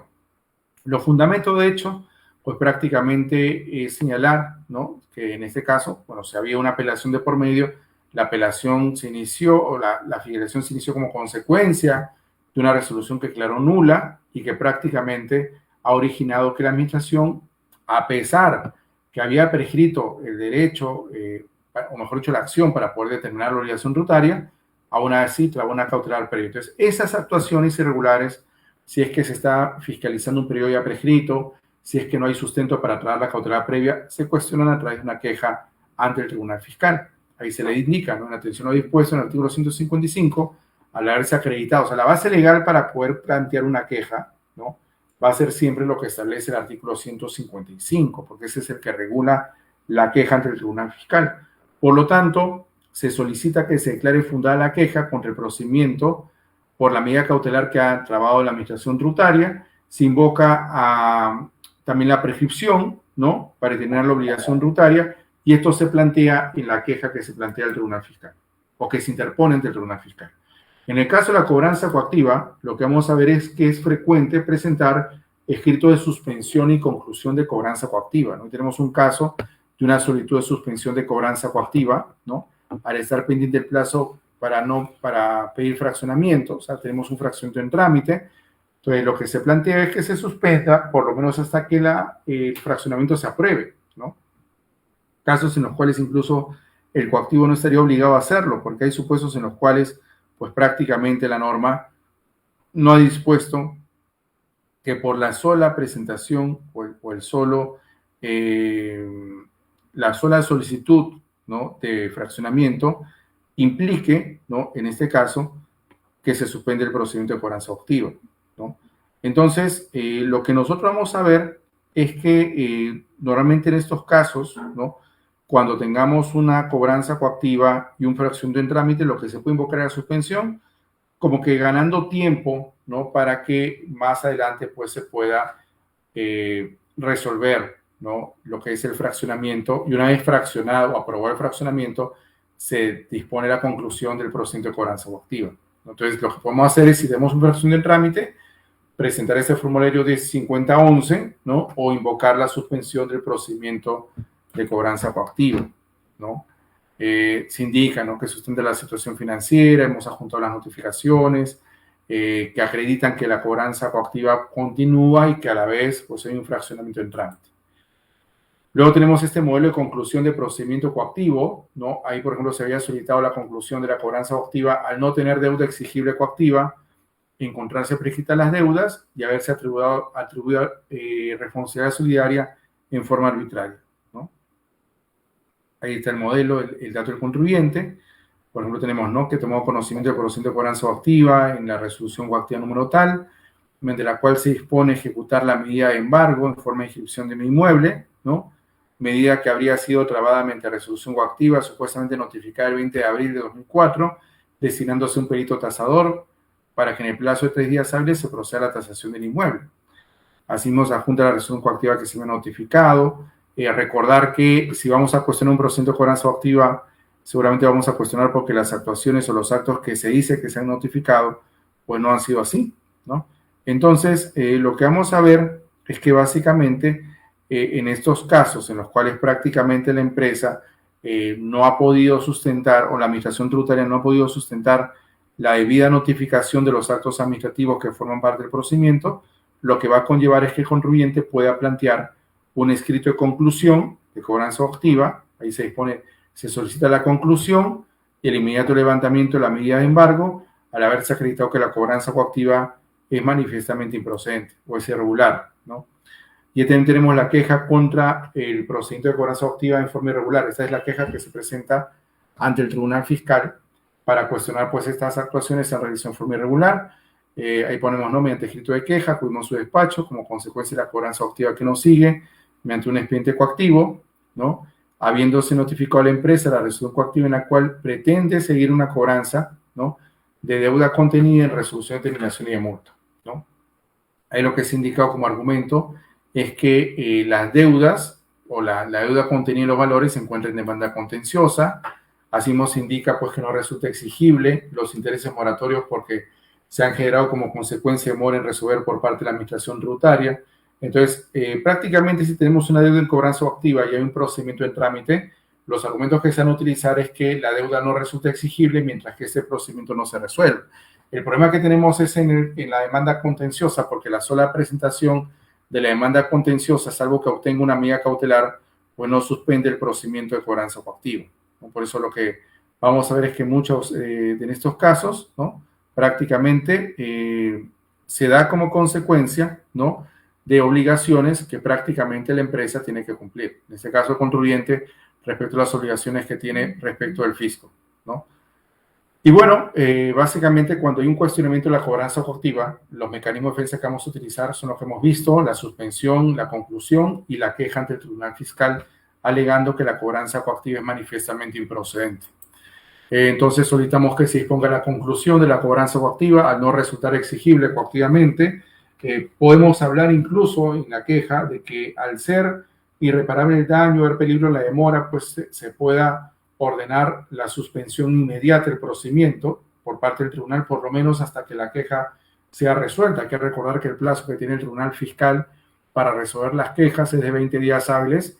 Y imagínate si en 20 días hábiles tienen para resolver y ya tenemos un embargo que va a ser ejecutado, de repente hay un perjuicio al patrimonio de la empresa. Entonces, lo que se plantea es señalar como un primer otro sí lo siguiente, ¿no? El haberse acreditado, la verosimilitud del derecho invocado, el peligro en la demora y las actuaciones procesales que evidencian el inicio irregular del procedimiento de cobranza coactiva. Solicitamos adicionalmente que a la pretensión principal, ¿no?, se disponga pues la inmediata suspensión del procedimiento de cobranza coactiva para que prácticamente la empresa pueda sustentar sus obligaciones o evitar un perjuicio mayor, que sería pues prácticamente el tener una deuda en un procedimiento que prácticamente origine algún perjuicio, ¿no?, en la empresa. Entonces, lo que podemos alegar nosotros es prácticamente que se disponga la inmediata suspensión del procedimiento de cobranza coactiva, más aún teniendo en cuenta que muchas de estas obligaciones que suscitan justamente en el procedimiento de cobranza coactiva originan un perjuicio irreparable a la empresa, ¿no? Entonces, la mejor manera, creo yo, de cuestionarlo es a través de la queja ante el Tribunal Fiscal y en paralelo presentar un escrito de suspensión o conclusión, ¿no?, amparándonos en alguna causal del 119 y en el caso de las quejas, como habíamos puesto en la gráfica, ¿no?, básicamente teniendo en cuenta que en el caso de la queja, lo ideal es cuestionar este tipo de actuaciones tomando en cuenta que hay un perjuicio irreparable, con lo cual se puede pedir la suspensión, que se disponga la suspensión inmediata del procedimiento de cobranza coactiva, ¿no? Muy bien, entonces en este caso lo que vamos a observar, ¿no?, es que en estos supuestos de obligaciones frecuentes del contribuyente frente al fisco, pues la cobranza coactiva es el procedimiento en el cual ya la deuda, al ser exigible, pues prácticamente podría originar que se traen medidas cautelares en forma inmediata, ¿no? Como recuerden que el plazo para poder, digamos, evitar que la cobranza pase a ser, o al inicio de medidas cautelares, es de 7 días hábiles, y lo que hay que plantear en todo caso es si la cobranza se inició en forma irregular, la queja, el escrito de suspensión y conclusión, pero si se ha iniciado bien la cobranza coactiva, pues prácticamente lo que habría que hacer es efectuar o tratar de efectuar el pago o simplemente fraccionar la deuda. Sobre el modelo de queja contra cobranza coactiva, por ejemplo, tenemos un modelo de queja contra cobranza coactiva. En la sumilla que vamos a indicar, queja contra procedimiento de cobranza coactiva de SUNAT, iniciado en forma irregular con embargo en forma de inscripción sobre un bien inmueble y la amenaza del ejecutor de proceder al remate del inmueble, ¿no? Esto va dirigido al Tribunal Fiscal. Bueno, recuerden que el que es competente para resolver las quejas es la Oficina de Atención de Quejas del Tribunal Fiscal, ¿no?, que prácticamente es la que va a atender estas solicitudes que presenten los contribuyentes. Y básicamente lo que vamos a ver es los supuestos en los cuales los contribuyentes van a poder cuestionar este tipo de actuaciones. Como ustedes pueden observar, ahí tenemos, ¿no?, el dato del contribuyente, su RUC, su domicilio fiscal, los argumentos, ¿no? A la fecha SUNAT viene prosiguiendo con el procedimiento de cobranza coactiva, ¿no? Me siguió como consecuencia una deuda que ha cumplido con impugnar y que actualmente se encuentra pendiente de atención por el Tribunal Fiscal. Estos son casos, por ejemplo, de cobranzas que se inician a pesar que prácticamente la empresa ha impugnado oportunamente la deuda, ¿no? Por ejemplo, si está en trámite de lo que es la reclamación, la apelación, y aún así la administración tributaria ha iniciado la cobranza coactiva, ¿no? Ahí decimos incluso la medida cautelar no ha sido respecto a embargo en cuenta, sino a través de un embargo en forma de inscripción sobre un inmueble. En este caso, la SUNAT ha comunicado que va a efectuar la ejecución del embargo en forma de inscripción respecto al inmueble ubicado en calle Pumacurco, ¿no?, distrito, provincia de Lima. En consecuencia, a la fecha se encuentra pendiente de atención el referido expediente ante el Tribunal Fiscal, ¿no? Entonces, en ese sentido, considerando que se han producido actuaciones que afectan el derecho de defensa y el derecho al debido procedimiento, pues, lo que procede es interponer queja contra el procedimiento de cobranza coactiva.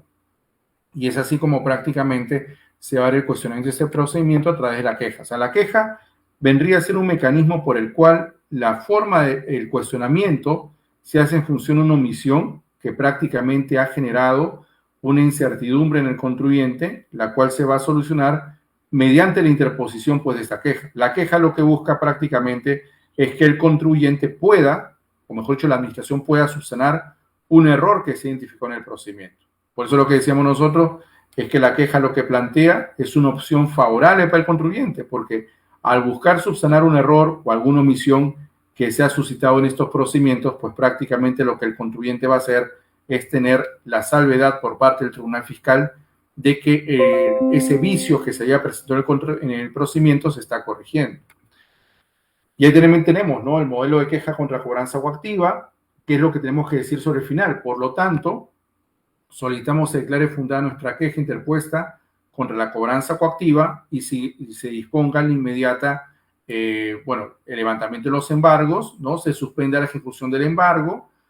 Solicito que se emita una resolución tipo prohibido. Ahí también hay que ser rápidos, ¿no? Porque a veces, si nosotros presentamos la queja, ya hay peligro en la demora y no lo indicamos, lo que seguramente el Tribunal Fiscal va a hacer es mandarle un proveído a la administración para que informe cuáles son las actuaciones que se han seguido en el procedimiento de cobranza activa, pero no con la intención de que suspenda, ¿no? Porque, claro, el tribunal se pronunciaría recién cuando ya tenga toda la información por parte del contribuyente y por parte de la SUNAT. Por eso es importante que en estos casos los contribuyentes, ¿no?, tengan en cuenta que si hay un peligro en que la cobranza continúe, o sea, que sigan los embargos, el remate sobre el inmueble, pues hay que indicarlo, ¿no? Por ejemplo, ahí se solicita que en esta resolución tipo prohibido se disponga la suspensión del procedimiento hasta que se resuelva la queja. Y también se solicita que se levante la medida de embargo en forma de inscripción respecto al inmueble, ¿no?, que había sido afectado con esa medida cautelar, ¿no? Por eso lo que se plantea básicamente son elementos en los cuales lo que la administración tributaria pueda realizar, pues no genere un perjuicio mayor al contribuyente a través de estos embargos o incluso esta ejecución de las medidas cautelares que se han venido trabando, ¿no? Por eso lo que se busca básicamente es una intervención urgente por parte del tribunal para evitar un perjuicio mayor al contribuyente. Luego tenemos este modelo de queja contra el procedimiento de cobranza activa por haber incumplido la administración lo que había dispuesto el Tribunal Fiscal. Por ejemplo, ¿qué pasa cuando el Tribunal Fiscal ordena algo y la administración no lo cumple oportunamente? Bueno, lo que vamos a ver es que en esos casos también procede la queja, ¿no? Ahí tenemos, por ejemplo, el argumento. La sumilla, en la cual dejamos constancia de cuál es la actuación que estamos realizando, en este caso, la queja contra el procedimiento de cobranza activa por haber incumplido la administración, lo dispuesto en la RTF 3614, Sala Q 2019, la empresa, los datos de la empresa, Quillodá, identificada con RUCTAL, hemos sido notificados con la resolución coactiva del 14 de enero de 2020, ¿no?, mediante la cual se resuelve dejar sin efecto y concluir el procedimiento de cobranza coactiva que se había iniciado mediante resolución coactiva y dispone de tener cumplido todos sus aspectos por lo ordenado en la RTF 3614 de la Sala Q 2019. La administración ha procedido a notificar una resolución coactiva, ¿no?, en cuyo tercer considerando concluye que la revisión de los sistemas informáticos concluye que no corresponde evolución de dinero alguno, ¿no? Y deja, digamos, lo que hace el ejecutor es dejar sin efecto la cobranza, pero sin proceder a la devolución, ¿no?, a pesar que el tribunal había ordenado la devolución. Y luego tenemos estos modelos descritos en sede judicial. El más utilizado pues ha sido la demanda contencioso administrativa, en la cual lo que se plantea pues prácticamente es algún supuesto, algún elemento de nulidad, alguna causal de nulidad de la RTF emitida por el Tribunal Fiscal, ¿no? Ahí tenemos, por ejemplo, interpone demanda contencioso administrativa, la empresa, el amparo del artículo 1 y siguientes del texto del proceso contencioso administrativo sobre la resolución emitida, ¿no?, para que prácticamente se deje sin efecto la resolución del Tribunal Fiscal. En estos casos en los cuales se interpone demanda contenciosa contra actuaciones que prácticamente ya ha realizado la administración tributaria, ¿no?, lo que se suscita son casos en los cuales pues prácticamente las empresas demandan no solamente al Tribunal Fiscal, sino también a la administración tributaria, entiéndase la SUNAT, ¿no? Por eso lo que se ha dicho es que en estos casos en los cuales pues la administración tributaria, en ese caso el Tribunal Fiscal, ¿no?, o la administración tributaria han emitido un acto administrativo nulo, en los cuales seguramente no se ha podido verificar alguna causal, ¿no?, por parte del contribuyente que haya actuado mal o que simplemente no se toma en cuenta sus argumentos, lo que corresponde plantear es que esta resolución pues no estaría debidamente motivada y esto originaría pues prácticamente la nulidad de esta resolución. Por eso muchas veces lo que se dice es que si vamos a plantear una demanda contenciosa administrativa contra la resolución del Tribunal Fiscal, habría que ver si la resolución transgrede lo dispuesto en el marco normativo o si no se encuentra debidamente motivada. O sea, la falta de motivación, por ejemplo, del acto emitido por la administración tributaria, origina también que en este caso, pues prácticamente la resolución se anula y que pueda ser cuestionada vía demanda contencioso administrativa, ¿no? Por eso tenemos en la sumilla interpone demanda contencioso administrativa. ¿Esto a dónde lo hemos dirigido? va dirigido al señor juez especializado en lo contencioso administrativo, con su especialidad en temas tributarios y aduaneros de la Corte Superior de Justicia de Lima. O sea, siempre hay que indicar, pues, prácticamente cuál es el juzgado competente, el dato del contribuyente, en este caso su RUC, su dirección, ¿no? Y los elementos que prácticamente van a ser utilizados dentro del petitorio, ¿no? Ahí lo que decimos es: nos apersonamos para interponer demanda contencioso administrativa, ¿no?, contra la resolución del Tribunal Fiscal emitida en fecha tal, ¿no?, en la cual se dispone revocar la resolución de intendencia en el extremo referido a la deuda tributaria que está contenida en resoluciones de terminación, así como resoluciones de multa y lo que prácticamente forma parte del proceso de impugnación. Bueno, ahí hemos sintetizado un poco los argumentos, porque básicamente los argumentos van a ser los mismos que se planteó en la apelación, salvo que se encuentre, bueno, además de reforzar la idea de que la resolución es nula, la que emitió en ese caso el Tribunal Fiscal, y eso se da como consecuencia, pues, de este tipo de obligaciones que hay que cumplir, ¿no? Hay casos, por ejemplo, en los cuales las empresas lo que tienen que tomar en cuenta es cuál es la causal por la cual la resolución es nula, ¿no? Por eso en el por tanto decimos: solicitamos que se admita a trámite la demanda. Primero otro sí, apersonamos al abogado, ¿no? Bueno, es exigible apuntar la copia de la papeleta de notificación, por la constancia de habilitación del abogado, las tasas para notificación, la cédula de notificación y la tasa por medios probatorios, ¿no?, los aranceles y medios probatorios, los cuales forman parte de los anexos de la demanda, ¿no? También, si nos han notificado, por ejemplo, que la demanda no ha sido presentada con todos los requisitos, lo que podemos hacer es presentar un escrito de subsanación del requisito de admisibilidad de demanda, ¿no? Ahí tenemos que hacer referencia al expediente con el cual ingresó la demanda, quién es el especialista, el juez competente. Hacemos referencia entonces a la nulidad del acto administrativo, en este caso el demandante de la empresa, lo demandado pues el Tribunal Fiscal y la SUNAT. En la sumilla tendríamos que indicar que se trata de un escrito de subsanación, ¿no?, a lo señalado en la resolución preemitida. Y en ese caso, pues, ¿cuál fue el elemento que se subsanó? Pues lo que pasa es que en la resolución nos citaron a juntar el original o copia certificada de la vigencia del poder otorgado al representante legal, ¿no?, y también la constancia de habilitación del abogado, ¿no?, para que se pueda emitir el trámite de la demanda. Por lo tanto, al tener, digamos, esa resolución, lo que se hizo fue adjuntar, ¿no?, la copia certificada de la vigencia del poder, ¿no?, así como la constancia de habilitación, para que esto permita ya la subsanación de la demanda. Por lo tanto, se le pide al juez, ¿no?, que admita a trámite el escrito de subsanación de demanda en los términos que establece la resolución número 1, dentro del plazo de los 5 días otorgado en la aludida resolución, y se dé por subsanada la misma y se admite a trámite la demanda contencioso administrativa. Esto para efectos, digamos, de la admisión de la demanda contencioso administrativa, o sea, subsanar un requisito de forma. Sobre los alegatos, bueno, lo que sucede en vía judicial, por lo menos en la etapa judicial, es que las partes son citadas para la vista de la causa, que es el informe oral, y luego del informe oral pueden presentar alegatos que complementen lo que han dicho en el informe oral, ¿no? Entonces también eso tiene una forma que hay que seguir, detallar pues el expediente, el especialista que es competente para este tipo de actuación, ¿no?, la sumilla, el escrito de alegatos e informe oral, va dirigido a los señores magistrados del 20º juzgado en lo contencioso administrativo con sus temas en materia tributaria o aduanera, ¿no?, el dato del contribuyente, ¿no?, y básicamente los alegatos que amplían el informe oral. Y en el por tanto, indicar que esto básicamente se solicita que se tome en cuenta al momento de resolver, ¿no?, que admitan este escrito de alegatos, ¿no?, se solicitan los datos del abogado, se consigna nuevamente y se adjunta la documentación que previamente había sido otorgada al momento de complementar la etapa procedimental. Sobre algunos criterios que emitió SUNAT vinculados con estos procedimientos tributarios, por ejemplo, con lo que es tanto lo que es la etapa de fiscalización, de reclamación, de apelación, pues vamos a ver, por ejemplo, este informe se emitió el año pasado, en el cual se había consultado, por ejemplo, si la apelación contra una resolución de cumplimiento constituye una etapa que forme parte del contencioso tributario o se trata de un procedimiento contencioso o un procedimiento distinto, ¿no?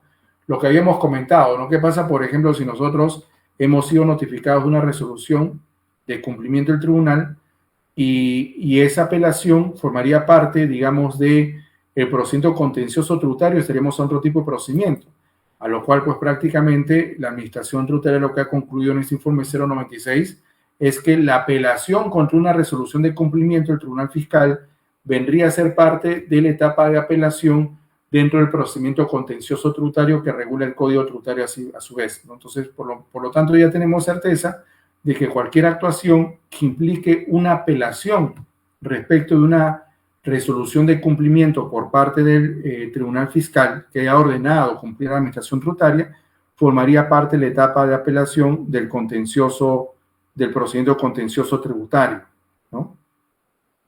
Muy bien. Luego tenemos este informe del 050-2020, ¿no? ¿Qué pasa con la formalidad del escrito de reclamación que se interponga en forma virtual? Es decir, si nosotros, por ejemplo, interponemos una reclamación en forma virtual, si es que esa reclamación en forma virtual le quitaría eficacia por no haberse presentado de forma presencial. O sea, ¿cuáles son los aspectos que habría que considerar en este caso, ¿no?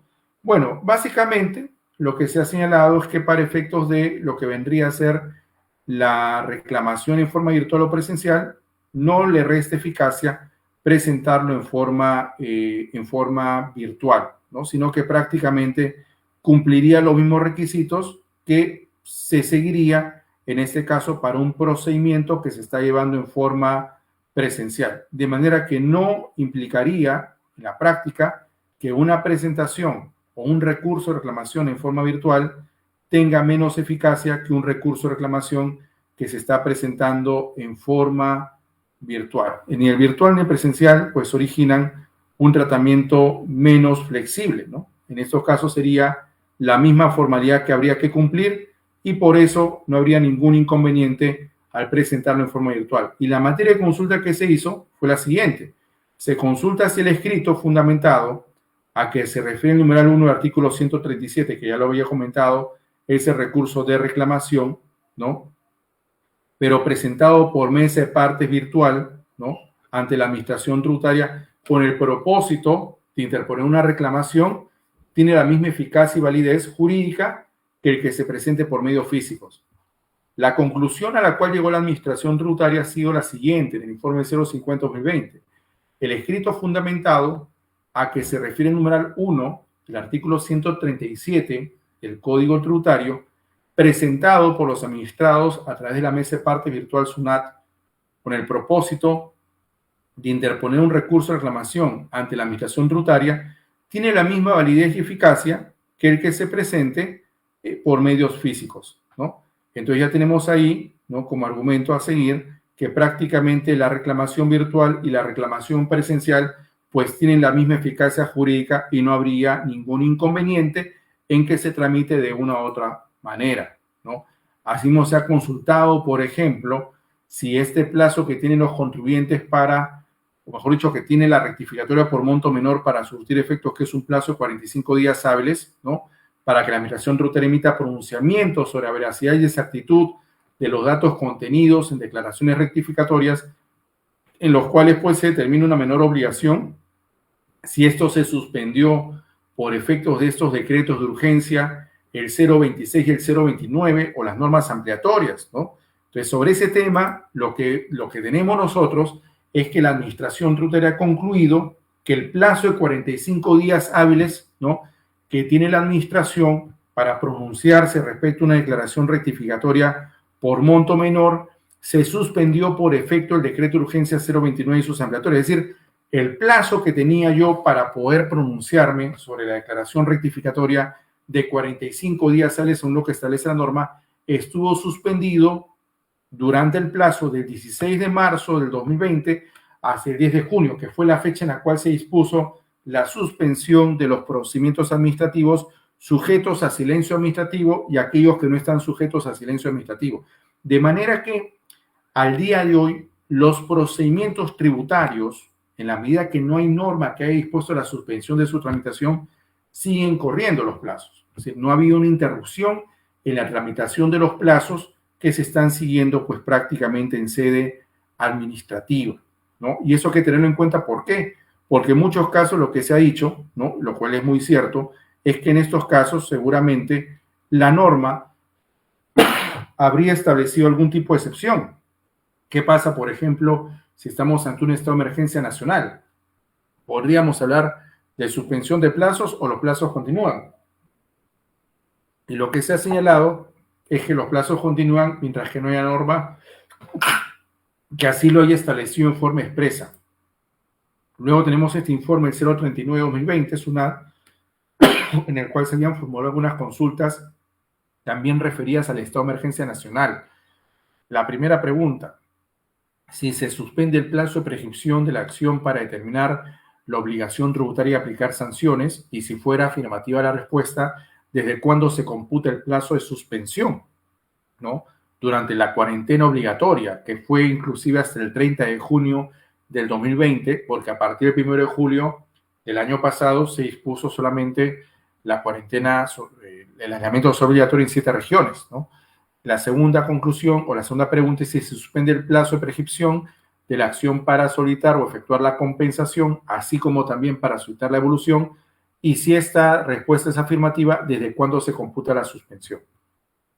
Sobre las conclusiones, lo que vamos a ver es que de acuerdo al informe 039-2020 emitido por la SUNAT, ¿no?, la declaratoria del estado de emergencia nacional y el aislamiento social obligatorio, cuarentena, en este caso dispuestos por el decreto supremo 044-2020, pues prácticamente la primera conclusión a la cual vamos a llegar es que se suspende el plazo de prescripción, ¿no?, de la acción de la administración tributaria para determinar la obligación tributaria y también para aplicar sanciones, ¿no?, según lo que establece esta primera conclusión del informe 039-2020.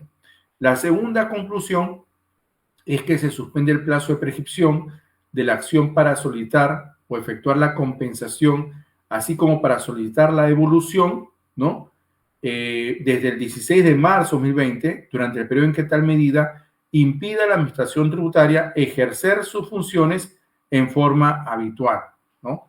Es decir, si la administración tributaria no puede ejercer las actividades que evidencien, prácticamente en este caso, las actividades que normalmente realiza, pues prácticamente lo que se entiende es que el plazo estuvo suspendido desde el 16 de marzo hasta la fecha en que la administración tributaria no pudo cumplir con sus funciones o con sus actividades. Por eso la segunda conclusión: se suspende el plazo de prescripción de la acción para solicitar o efectuar la compensación, así como la evolución, desde el 16 de marzo hasta el plazo en el cual no pudo ejercer sus funciones con normalidad. Entonces, ahí lo que habría que entender es que el plazo estuvo suspendido entre el 16 de marzo y el 10 de junio del 2020, ¿no?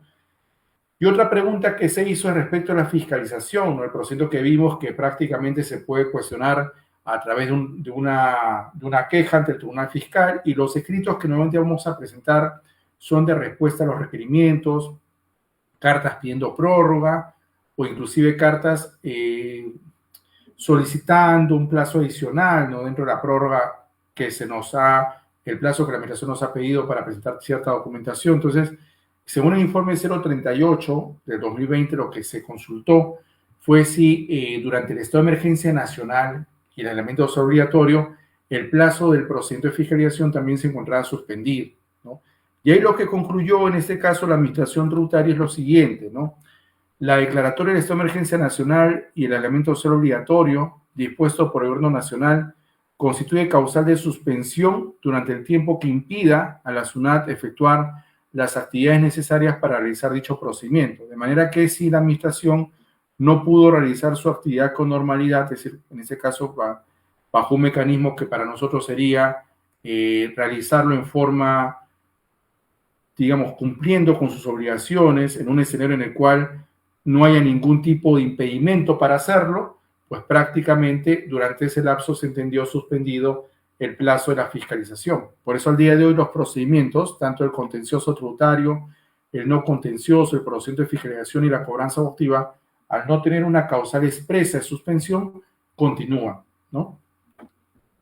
En este informe también, por ejemplo, se preguntó cómo queda el plazo de prescripción de la acción para exigir el pago de la deuda, ¿no?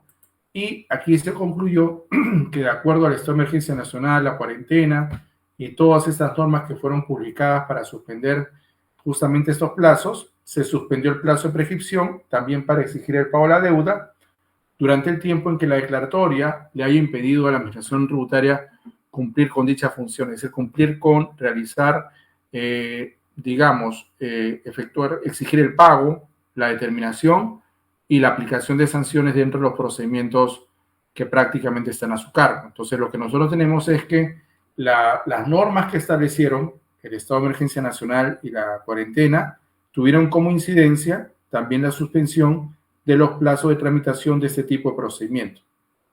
Y es lo que prácticamente también la Administración Tributaria ha dejado en claro a través de estos informes, ¿no? La mayoría de estos informes se han emitido en 2020, algunos se han publicado, por ejemplo, en el 2021, pero todos hacen referencia a casi lo mismo, ¿no? Al hecho que prácticamente la Administración Tributaria, al momento de realizar el procedimiento de fiscalización, pues ha debido tomar en cuenta los plazos o las medidas que se establecieron mediante las normas que regularon el estado de emergencia, por este caso el estado de emergencia nacional y el aislamiento social obligatorio. Por eso los mecanismos de defensa, tanto la reclamación, la apelación, la queja o los escritos dirigidos al ejecutor coactivo, han tenido que tomar en cuenta pues estos plazos. Bueno, y agradecerles a todos por su participación. Me he sentido muy cómodo compartiendo esos conocimientos tributarios en esta fecha especial que es el aniversario patrio, el bicentenario. Así que, bueno, invitarlos también al próximo diplomado en tributación que vamos a tener con el Instituto de Estudios Jurídicos y Empresariales, ¿no? El IDEGE, y que prácticamente va a iniciar pronto. Así que, básicamente lo que hemos querido el día de hoy es poner en práctica, ¿no? Lo que la norma establece, qué escritos hay que presentar, cuáles son los modelos que hay que seguir, sobre todo para la presentación de estos documentos, ¿no? Los cuales prácticamente se ventilan, si hablamos del procedimiento contencioso, el no contencioso, la cobranza coactiva y la fiscalización, se tramitan en la etapa administrativa, en sede administrativa, y lo que es la demanda contenciosa, la apelación de la resolución que declara infundada la demanda, o incluso la casación, pues se plantean en la vía judicial, ¿no? Lo importante es tener en cuenta que las formalidades establecidas para la interposición de recursos en vía judicial, pues hay que seguirlas, ¿no? Desde lo que es el pago de la tasa y la cédula de notificación, hasta lo que vendría a ser la indicación expresa, cuál es el petitorio, la pretensión principal, la pretensión accesoria, la pretensión subordinada, que prácticamente respalden pues ese tipo de obligaciones. Así que es la manera como nosotros vamos a analizar la tributación con temas de actualidad y sobre todo teniendo en cuenta que muchas de estas obligaciones, sobre todo en la presentación de escritos que se ventilan en sede judicial, van de la mano juntamente con lo que vendría a ser el cumplimiento de plazos, ¿no? Los plazos para presentar la reclamación, el plazo para presentar la apelación, el plazo también para interponer la queja, porque la queja, si bien no es que sea previsto un plazo en días, yo sé que la queja la tengo que presentar en la etapa de fiscalización antes que me notifiquen los valores o en coactiva antes que notifiquen la resolución que disponga la conclusión del procedimiento de cobranza coactiva. Entonces hay que tener en cuenta los plazos y sobre todo los actos que son reclamables, los actos apelables y que van a formar parte justamente de este tipo de procedimientos.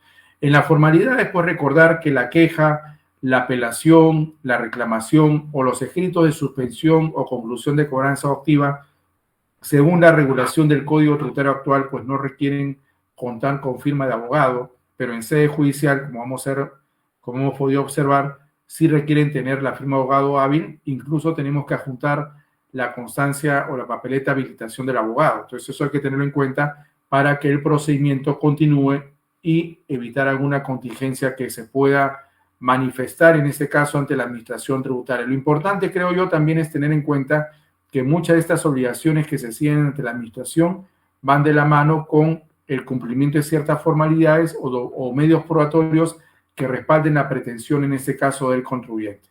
Por mi parte, agradecerles la participación a esta conferencia, desearles felices fiestas patrias, muy buenas noches con todos, muchas gracias. Nos vemos.